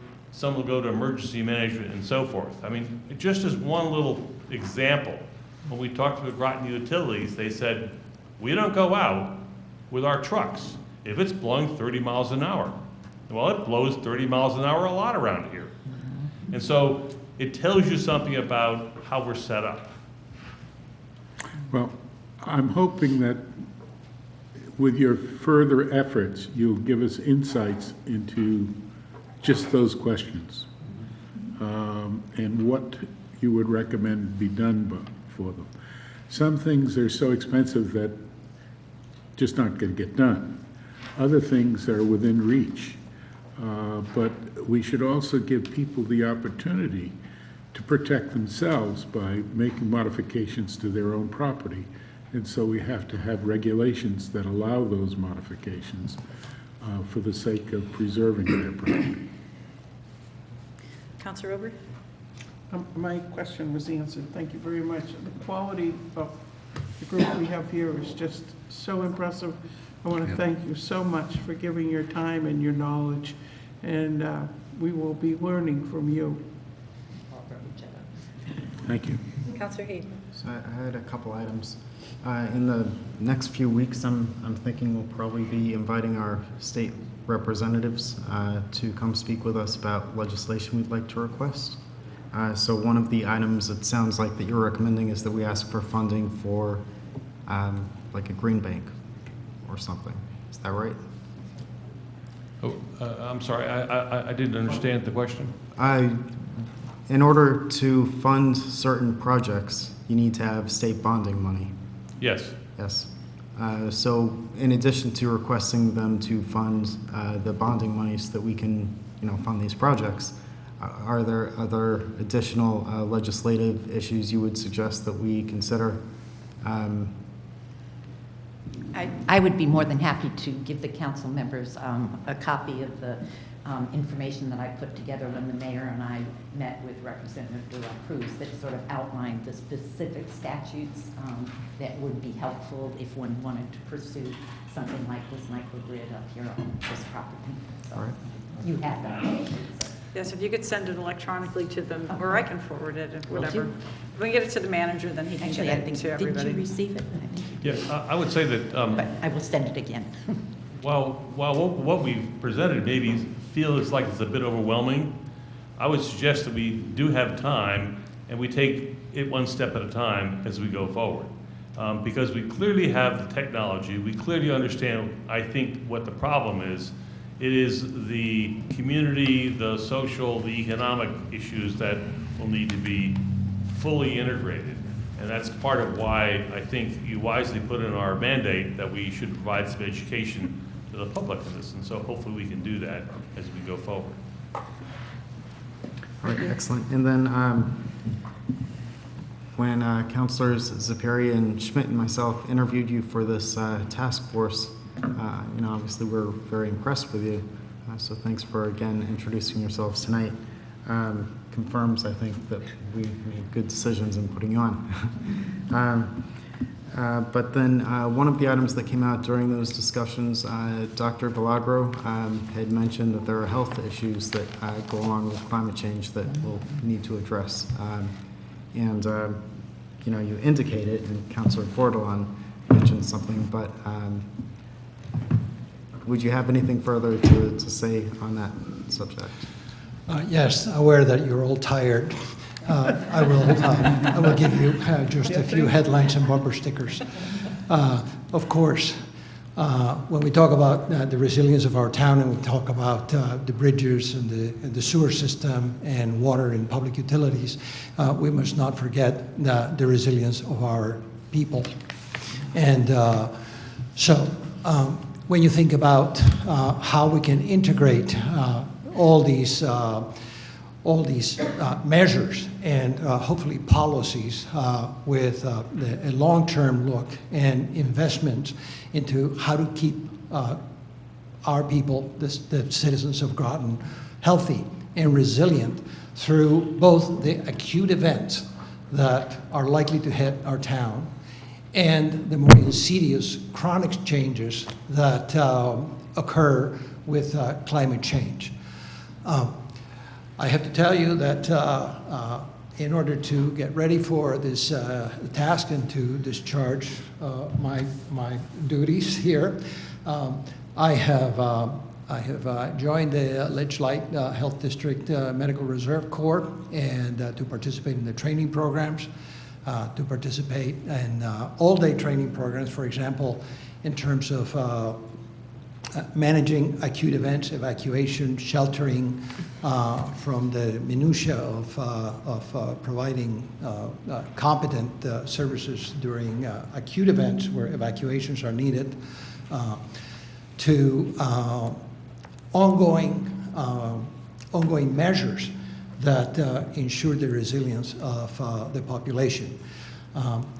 The part that fewer people may be inclined to think about is the insidious changes that will take place with changes in temperature, for example, extreme heat, extreme cold.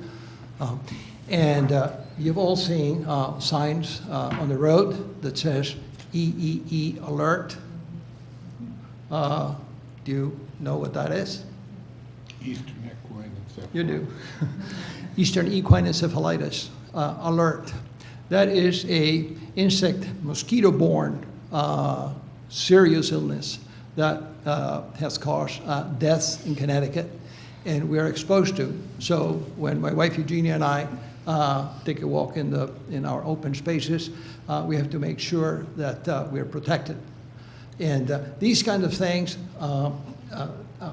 Councilor Bordelon mentioned exposure to environmental hazards that may cause problems like cancer in the long run or in the short run, or all of these things need to be integrated with the work that my colleagues are doing and that bring expertise.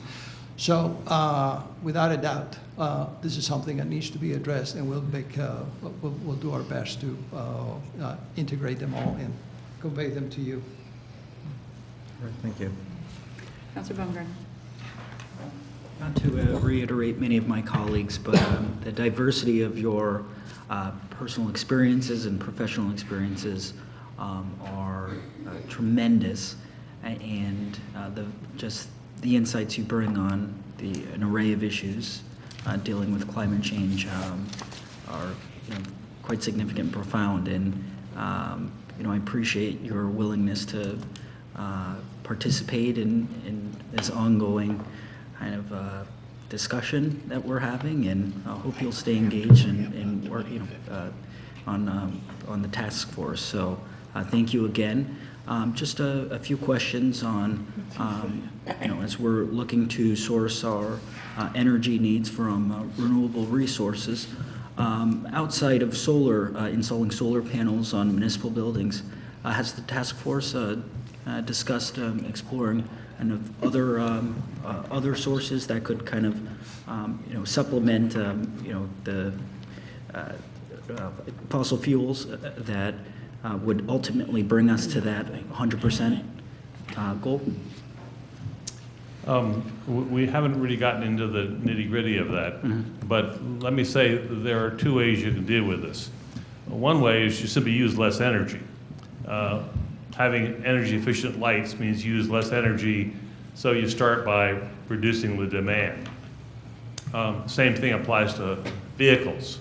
Can we use Priuses as police cars? I'm probably going to run over tonight, but I mean, there are questions about what can we do to make our systems more efficient? And there was a comment the other night that we have 300 vehicles and we have 200 employees. And so the comment was, I guess those guys drive home 1.5 vehicles every night. And of course, that's not the case at all. But so there are some issues about how do we reduce our use of energy, and then how do we use the energy that we need more efficiently, and where do we get it from? And so those are, where we get it from is going to be much more difficult, because that's really controlled in good part by the feds and the state, and a whole series of issues. I know Connecticut is looking at a bunch of ways of doing this. Clearly, our biggest source of energy use in this community is single occupancy vehicles. About 40% of our greenhouse gases come from automobiles. And is there a way we can change that dynamic? And I'm guilty. I have 3 vehicles that I'm willing to admit to. There is a problem that we're going to have to deal with. And it'll take some time to figure that out. Now, when the town takes the step to overhaul the WPCA plant, which is going to cost not only quite a bit of money, but I think a lot of ingenuity, when it comes to the engineering of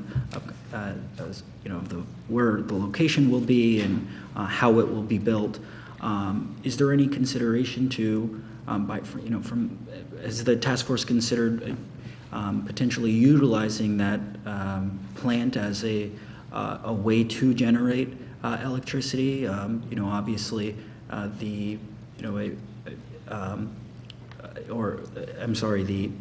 actually, I take that back. Sewage is processed at the plant. So could there be the ability to kind of turn that sewage into power? The short answer is we haven't discussed it. And the long answer is certainly you can extract energy out of sewage. I don't think we're anywhere near that point. I mean, there is ways of taking and digesting, if you will, and extracting methane and heat out of those situations. But The answer has not been discussed. I think they're doing it. We did discuss the methane business around the dump again, but it's a volume, with Gary, but it's a volume issue. What you have, the amount of gas you have, the amount of power you want to get. And lastly, the last task force meeting, it brought up fuel cells, and I know in years past, the town has piloted the use of fuel cells, I believe, at the transfer station, the landfill. And I was wondering if the task force had continued discussing that matter or kind of looking into it, or maybe giving an update to the public. We have not discussed that as a task force. Part of the microgrid at the subbase is a fuel cell that they've had for a long period of time and have not been able to utilize efficiently. The natural gas methane from Groton's landfill, I believe, did power that fuel cell. That was before I was here. I think the important thing, two important things about fuel cells, they're very expensive. And secondly, they're only efficient if you are using the waste heat from them. So sitting a fuel cell outside and using the power from it to power the building is totally non-economic because you're wasting all that. Yeah, I think it's fair to say that we're pretty well committed to the idea that we want to do the low-hanging fruit first. And we're not interested in spending a lot of money. We're interested in figuring out what we can do to make this whole effort economically efficient and work for the overall benefit of the community. So it's an interesting problem. In good measure, we have a lot of the technology, but getting it to all put together in a package is going to be the trick. Thank you for problem solving, and I think you have our support. Thank you. Councilor Heath had another question. In regards to the hiring a manager of resilience and sustainability, I think this is probably for both you and Mr. Burke. We had asked the town staff maybe a month ago or 2 months ago to start looking into like writing up you've got it, okay. Yeah, it's been prepared, and I asked Sal to review. We're actually going to go to I think it's going to be on the next COW, I believe, agenda. All right, thank you. And then I just had a quick question. You have a bullet in here that talks about Connecticut utilities being required to have 40% of their electrical energy. I'm sorry? Nothing. Required to have 40% of their electrical energy generated from renewables by 2040. Should the town then just get a recommendation from you guys at another point? Should we be looking at then trying to get 40% of our energy use from renewables? So this would be those solar panels would be what, 30%? Should we be targeting something like that in what we're doing? I think so the part of the town that is served by Eversource will be getting 40% of its power from renewable resources. Groton Utility does not have a renewable portfolio standard like that. I think it is totally appropriate, and this comes back to what Sarah was saying, for the town to set a goal for what percent of your electricity you would like to generate yourselves from a renewable resource. I think 40 would be a big stretch. But I think coming up with something, what is the potential for what we could install? And it comes back to the conversation we had with Gary Schneider about, that's not going to just be on town buildings. If one really wants to do that, you're going to start to talk about land-based arrays. Everybody. I think it's fair to say our focus has been on the town, but that's clearly at some point going to spill into both industry and into the private sector. It'll have to if we're going to be successful in the long run. And there may be some things we can do, for example, with transit that will reduce ultimately the greenhouse gas emissions from our community. And I think, it just seems to me to make good economic sense. If we get out ahead of the power curve, we're going to do better than other communities, both in terms of economic development, but also meeting the challenge of figuring out how to live sustainably in our grandkids' lifetime. Thank you. Councilor Schmidt and then Councilor Franco. Well, I just want to say that we have an extremely complex problem ahead of us that needs to be solved. And it's very obvious that you have put together a group of people whose technology background, information sources are up to doing that task. And we certainly welcome everything that you want to suggest and are looking forward to further information. I want to thank you for everything that you have done and that you will be doing for us. It's important to Groton and important to our entire civilization. Thank you. Thank you. And Councilor Franco. I just had, something just popped into my head. I was under the understanding if you're on Groton Utilities, you cannot be on solar, you can't have solar panels because it's a municipal utility. I have solar panels. You do? I do. And there was no problems? Okay. I was under the impression that, because that's what I've heard from I people. can explain you the pros and cons of being on a municipal utility grid. But we can take that offline Yes. another time. All right, Councilor thank you. Aubry? You had your hand up. Did you say Edward? Aubry. Councilor Edward Aubry. Did you want to talk? No, I guess not now. Okay. I'm all confused. No. I think the confusion is in the city with the Groton Utilities. We can't get assistance as other power companies offer assistance if you want to go with solar power or some of the other items that might be. But in the city, you cannot get assistance with it. So that's what kind of slows down people's interest in it. The city doesn't contribute monthly as other power companies do. I should say that while we had a full 2.5-hour meeting with the Groton Utilities, we really didn't finish with the power folks. And we're going to learn more before we're done. So we, at our next update, may have much more information because I know that Groton Utilities has very much actively worked with the Navy, for example, and as you go up the road there, you'll notice that all that Navy housing has got solar panels on it, and they're actively interested in that. We just didn't have time the other night to really get into that, but I think they realize what, I mean, well, they're not regulated like Eversource or United Illuminating. They are got a responsibility to the community. So I think we'll get something better. May I? Yeah. I'm not meaning to take anything away from Groton Utilities. I was just trying to explain it's a little bit different situation. I'm aware of what they did with the Navy and the government, the state government working together to make that happen and the solar panels that they have there. But like in the city, if you want to have your well, I'll leave it to you to find out because I don't want to say something that's wrong. But it is different from other power companies.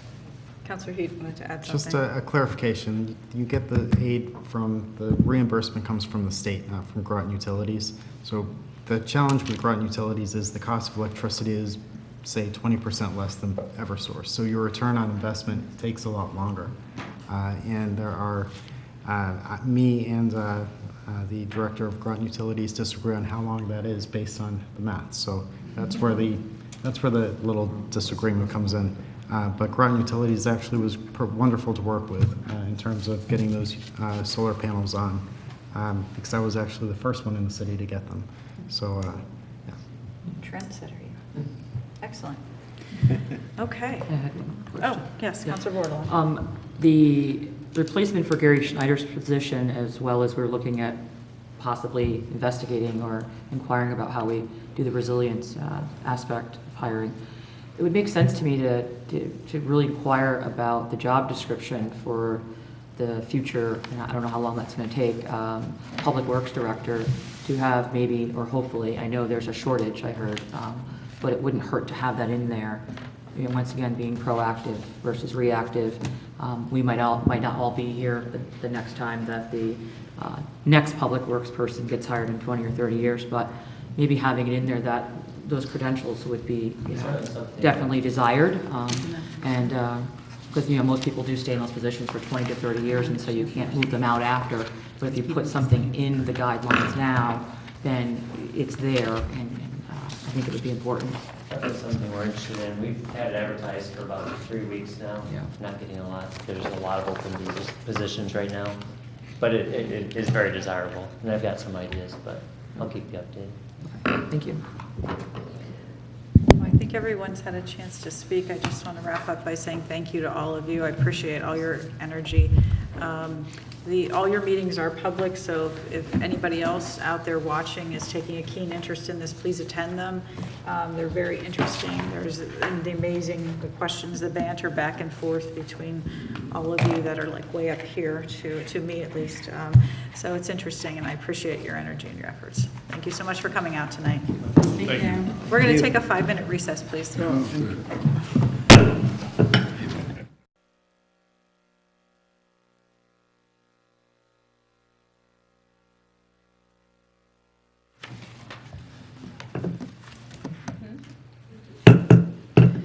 Okay, we're back from recess at 8:43, and we are on item 10B, 2018-2243, scheduling a public hearing, adoption of an ordinance to regulate single-use plastics and polystyrene food service. Councilor Heed. I will make a resolution to schedule a public hearing regarding the adoption of an ordinance to regulate single-use plastics and polystyrene food service. Whereas on October 22nd, 2019, the Town Council Committee of the Whole met in regular session and discussed the results of the Plastics Reduction Forum on September 26, 2019. And whereas the Committee of the Whole at their October 22, 2019 regular meeting directed the Office of Planning and Development Services to update the ordinance to regulate the use of single-use plastics and polystyrene food service products, and further recommended the ordinance with changes to the regular council. Now therefore be it resolved that the Town of Groton Town Council will hold a public hearing on November 19, 2019 to solicit public input regarding the proposed ordinance to regulate single-use plastic and polystyrene food service products. I so move. Moved by Heed and seconded by Baumgartner. Any discussion on setting the public hearing? This is only about setting the public hearing. We're not getting into discussion of the contents of the ordinance at this point. Councilor Franco. Mr. Burr, are you aware of the letter that came from Economic Development Committee? I am. And you think the 19th would be okay? I believe so. Again, you can make changes after a public hearing. They're going to hold their hearing on the 18th, and so they can get input on the 19th. I think that's perfect timing. Okay, thank you. Anything else on setting the public hearing? Seeing no further discussion, we will vote on 2018-224. All those in favor, please say aye. Aye. Opposed? Abstentions? So moved unanimously. We are on to item 10C, 2019-542-5, ordinance to amend ordinance 286 to reduce the size of the Planning and Zoning Commission on page 26. Councilor Aubrey, please. You want this whole thing? Yes. I shall move for a resolution to adopt an ordinance to amend ordinance number 286 to reduce the size of the Planning and Zoning Commission. Whereas the Town Council passed ordinance number 286 on November 8, 2017, to designate the Planning Commission as the Planning and Zoning Commission and to abolish the Zoning Commission effective January 4, 2019. The Town Council later amended this ordinance to allow additional time to complete the regulatory rewrite until July 31st, 2019. And whereas the current ordinance specifies the membership of the new Planning and Zoning Commission as 7 regular members and 3 alternate members. And whereas recruiting volunteers for boards and commissions is challenging, and land use boards and commissions traditionally have 5 regular members and 3 alternate members. And whereas the Town of Groton Office of Planning and Development Services requested to reduce the size of the combined Planning and Zoning Commission from 7 to 5 regular members, and whereas the Town Council conducted a public hearing on October 1st, 2019, now therefore be it resolved that the Town Council adopts the ordinance to amend ordinance number 286 reducing the size of the Planning and Zoning Commission from 7 members and 3 alternates to 5 members and 3 alternates. I so move. Second. Moved by Aubrey and seconded by Schmidt. Any discussion on this item? Counselor Heath. I've spoken to several people some who are in favor, some who are opposed to this change. One of the opposition points was that if it's 5 people, you only need 3 people to pass something, whereas if it's 7, you would need 4. And I have to say, people on both sides of this question have made good points. I mean, that was just one of the issues that was raised. They've made good points, and I'd like to maybe reevaluate this or revisit it in a year or two, if that's possible, to see if the 5-member is working properly or it should be increased. So I don't know how we do that. Do we just ask for it? I don't think you need to do anything formal other than just request. Okay.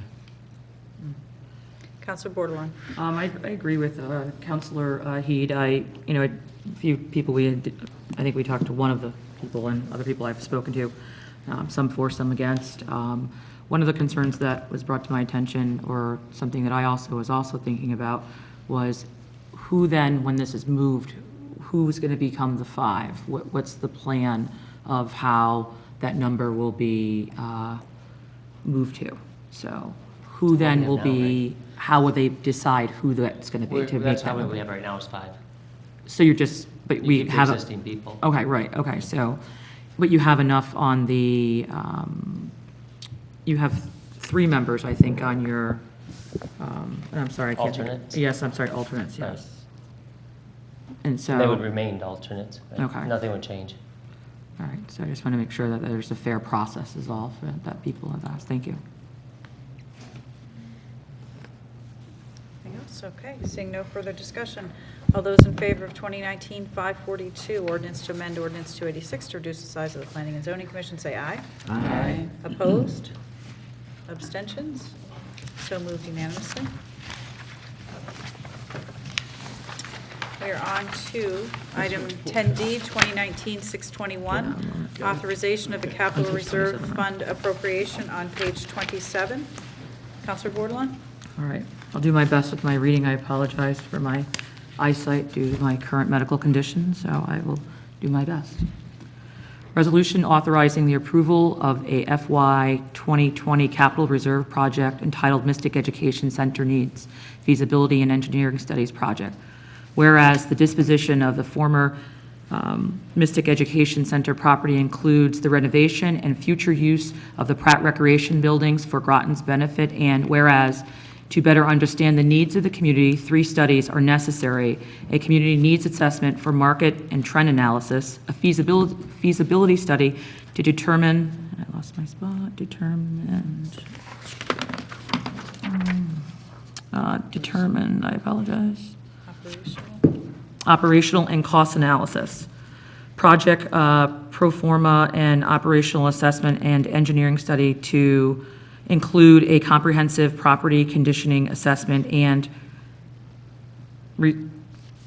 resolve, that an $116,500 FYE 2020 Parks and Recreational Capital Reserve project entitled Mystic Education Center Needs Feasibility Engineering Studies is approved with said amount to be funded as follows: $15,000 from OPDS Economic Development Marketing Budget, $15,000 from Recreation and Senior Activities Fund, and $86,500 from the Capital Reserve Fund, referred to RTM under the Rule 6.5.3. I so move. Second. Moved by Bordelon and seconded by Zepari. Any discussion on this item? And again, all the items we're voting tonight in council, we've had extensive discussion in committee of the whole. I'll say one Councilor thing. Bordelon. I just want to say from the last meeting, I did have a chance to meet with John Burt and,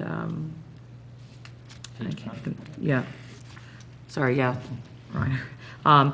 And I appreciate the time that they gave to try to catch me up on the stuff that I was not privy to or around to be a part of prior to my being appointed to the seat, so I just wanted that for full disclosure.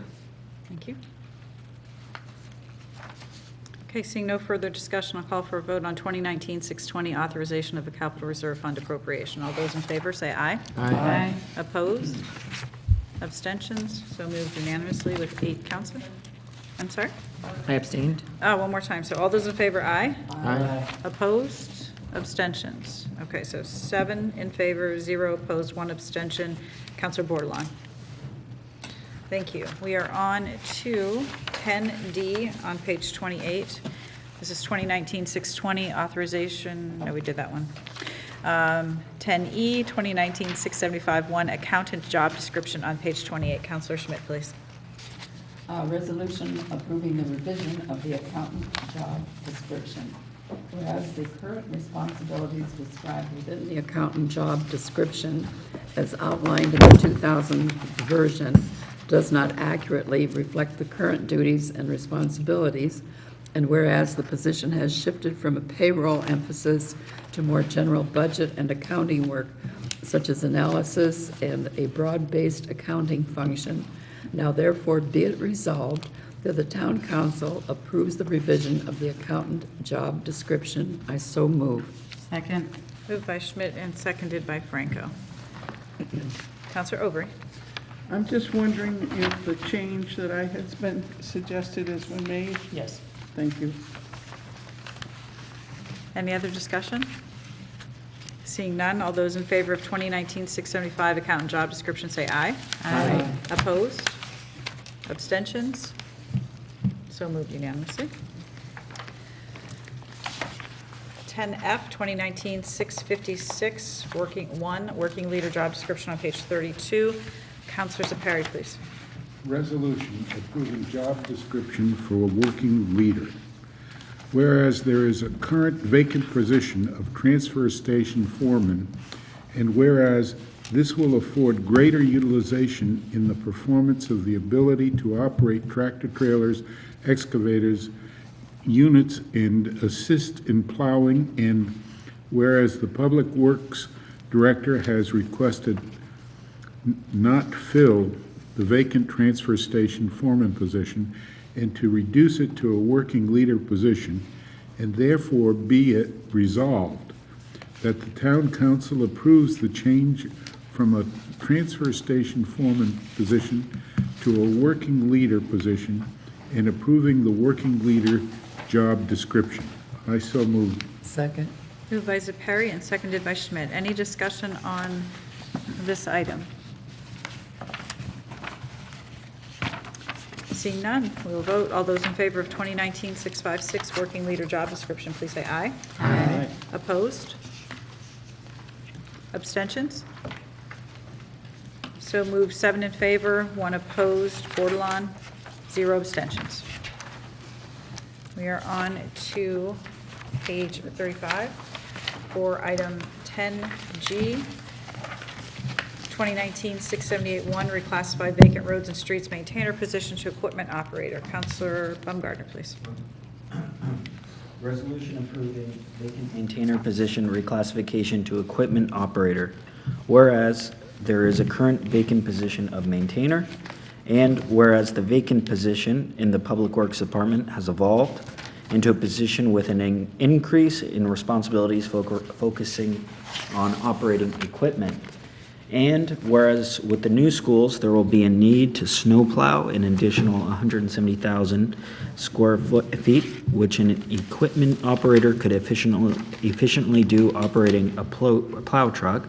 And whereas the Public Works Director has requested to reclassify the vacant maintainer position and to fill the position with an equipment operator, now therefore be it resolved that the Town Council approves to reclassify the maintainer position to an equipment operator position. So moved. Second. Moved by Baumgartner and seconded by Bordelon. Any discussion on this reclassification? Counselor Bordelon. Just for clarification and transparency purposes, I just want to make sure I know that we do no longer have a Public Works manager, and I just want to make sure that this position is been reviewed since his departure and that the needs are still as they are. They are. Thank you. Seeing no further discussion, all those in favor of 2019-678, reclassify vacant roads and streets maintainer position to equipment operator, please say aye. Aye. Opposed? Abstentions? So moved unanimously. We are on to page 36. 2019-610-1, Department of Transportation easement, Spicer Memorial Park. Counselor Franco, please. Make a resolution approving an easement at Spicer Memorial Park in the vicinity of Mosher Avenue over Amtrak Railway. Whereas the Connecticut Department of Transportation, DOT, has requested a 2,024 square foot easement over the portion of town-owned property on the west side of the bridge in the vicinity of Mosher Avenue for construction easement for the purpose of accessing, clearing, removal of boulders, grubbing, tree removal, construction of temporary crane platform, crane operation, and an installation or temporary sedimentation control system during a rehabilitation of bridge number 03903, Mosher Avenue over Amtrak Railway acquired. Construction easement taken under the paragraph will be restored by removal of all temporary appurtenances. I don't even know what that word is. Appurtenances. What? Appurtenances? Appurtenances.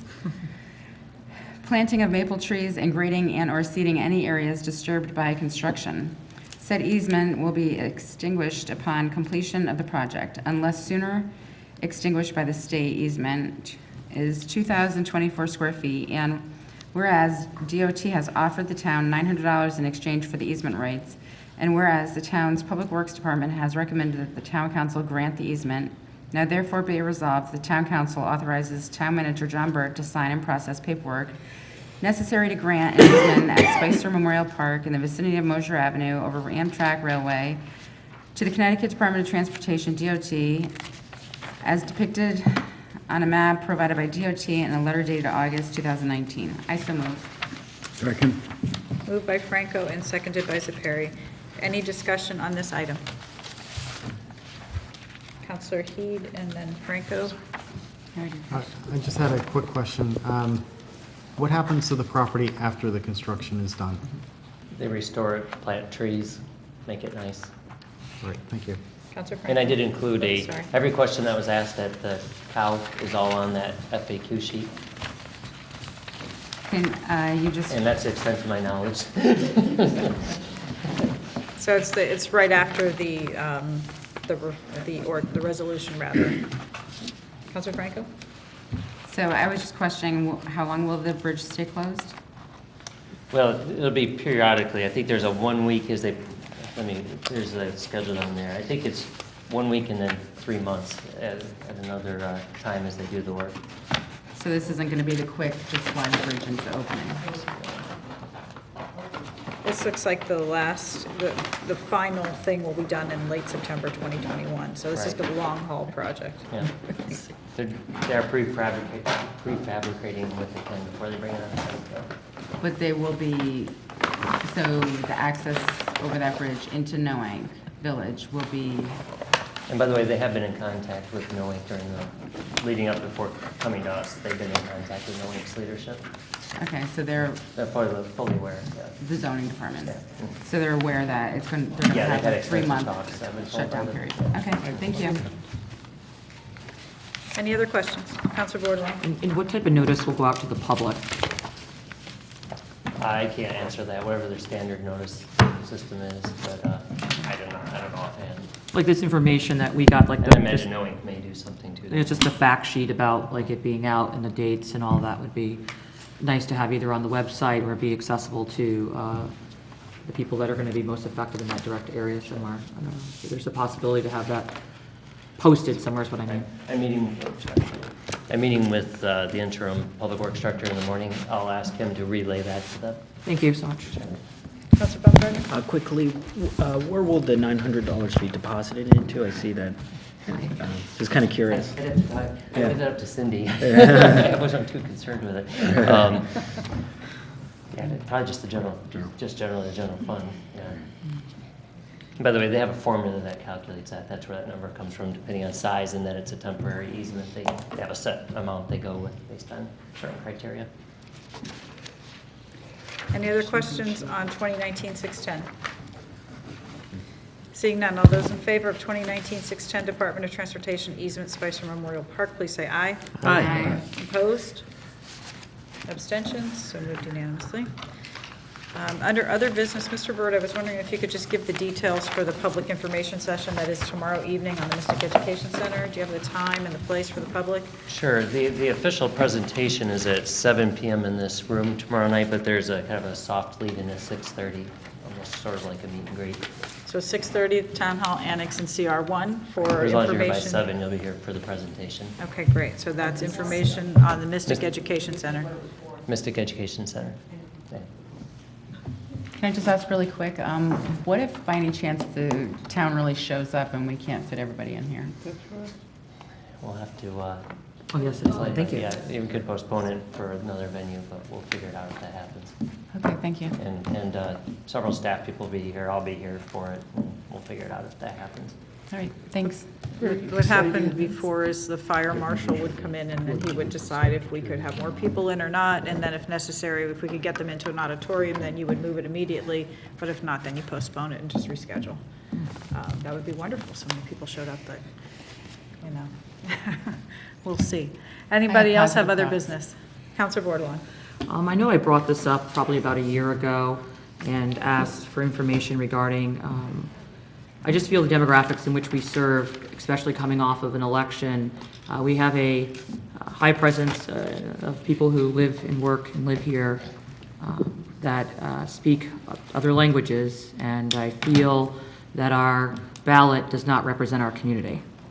I know that I spoke a year ago with New London, and if I remember my information correctly, that I was told that because they have a population of the demographics in which a population is dual language in that town, the state helps fund ballots in dual languages, with Spanish being in English. I just feel that in Groton, we should be representing all of our constituents that have a right to vote here, regardless of their ability to speak English clearly, yet they're here and they're learning.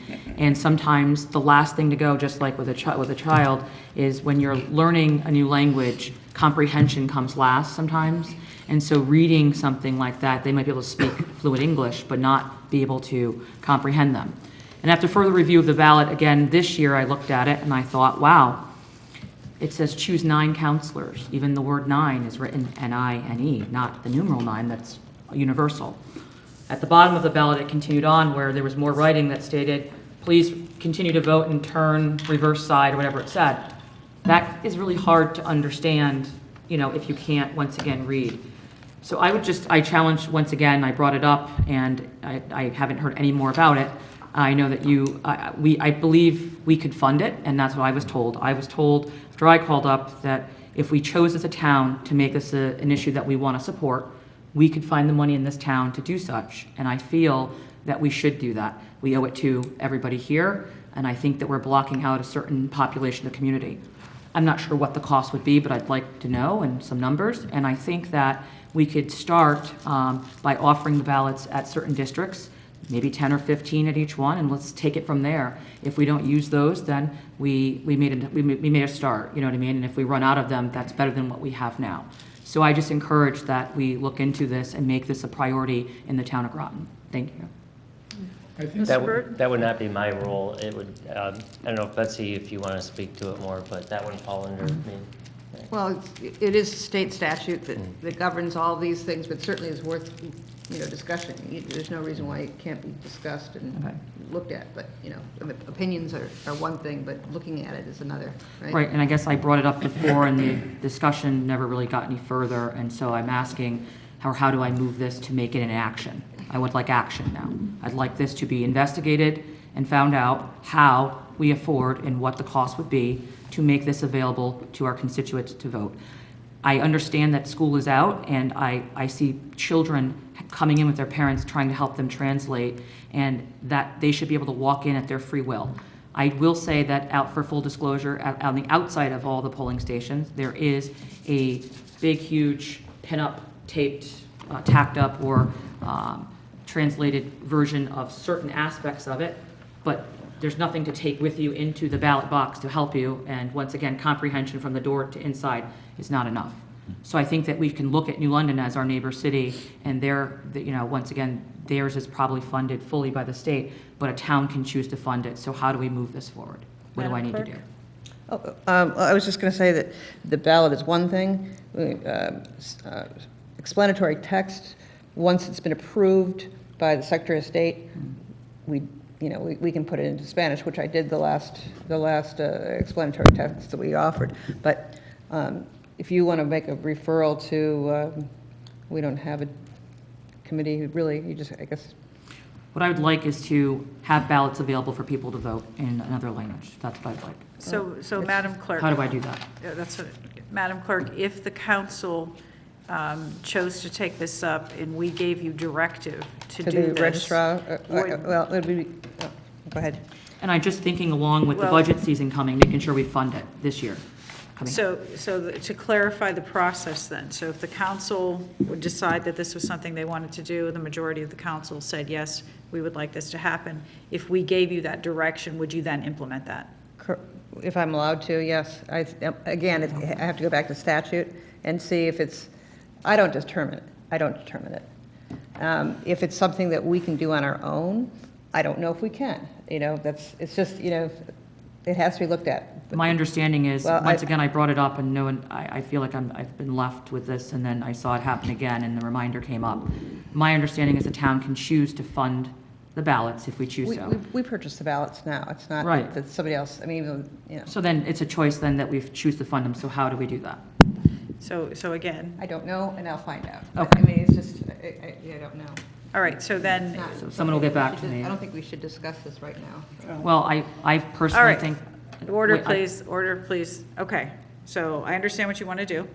If you would like, I feel like I again, can respond. I feel like it's I feel that it's, so then, as an elected official, it's my right to represent I understand, my constituents, and I feel it is my right to ask at this meeting. I understand. Thank you. And I'm not saying you don't have that right, but what I'm saying is if by doing a simple ask last time you didn't get the satisfaction that you wanted, then I would say let's make an official referral, send the email.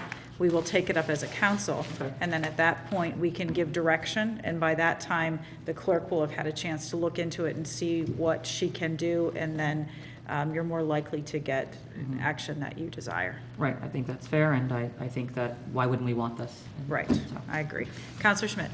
I just wanted to say, Portia, if you were concerned whether or not people used both sides of the ballot yesterday, where in my voting area, they did tell us, the moderators said to each person when they gave them the ballot, vote on both sides. There is something on each side of your ballot for you to do. So hopefully they did that everywhere.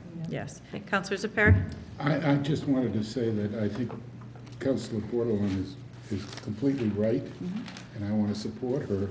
But I would also say that we discussed this more than a year ago. And we decided this is what we wanted to do. And it hasn't happened. And so I think we have to move as strongly as possible to be sure that it does happen. This isn't the first time she's brought it up, and she's absolutely right in her thrust. Councilor Ober. There's a process. So if you feel strongly about something, you put it in writing, and that begins the process so that people can do what's required. We may have said it strongly, but we may not have done it correctly. So why don't we try to do it correctly, and then everybody will know what the directive is. Okay. Anyone else have other business? Okay, I'll entertain a motion to adjourn. So moved. Moved by Baumgartner, seconded by Aubry. All those in favor of adjournment, say aye. Aye. Opposed? Abstentions? So moved unanimously. We are adjourned at 9:10. Thank you, everybody.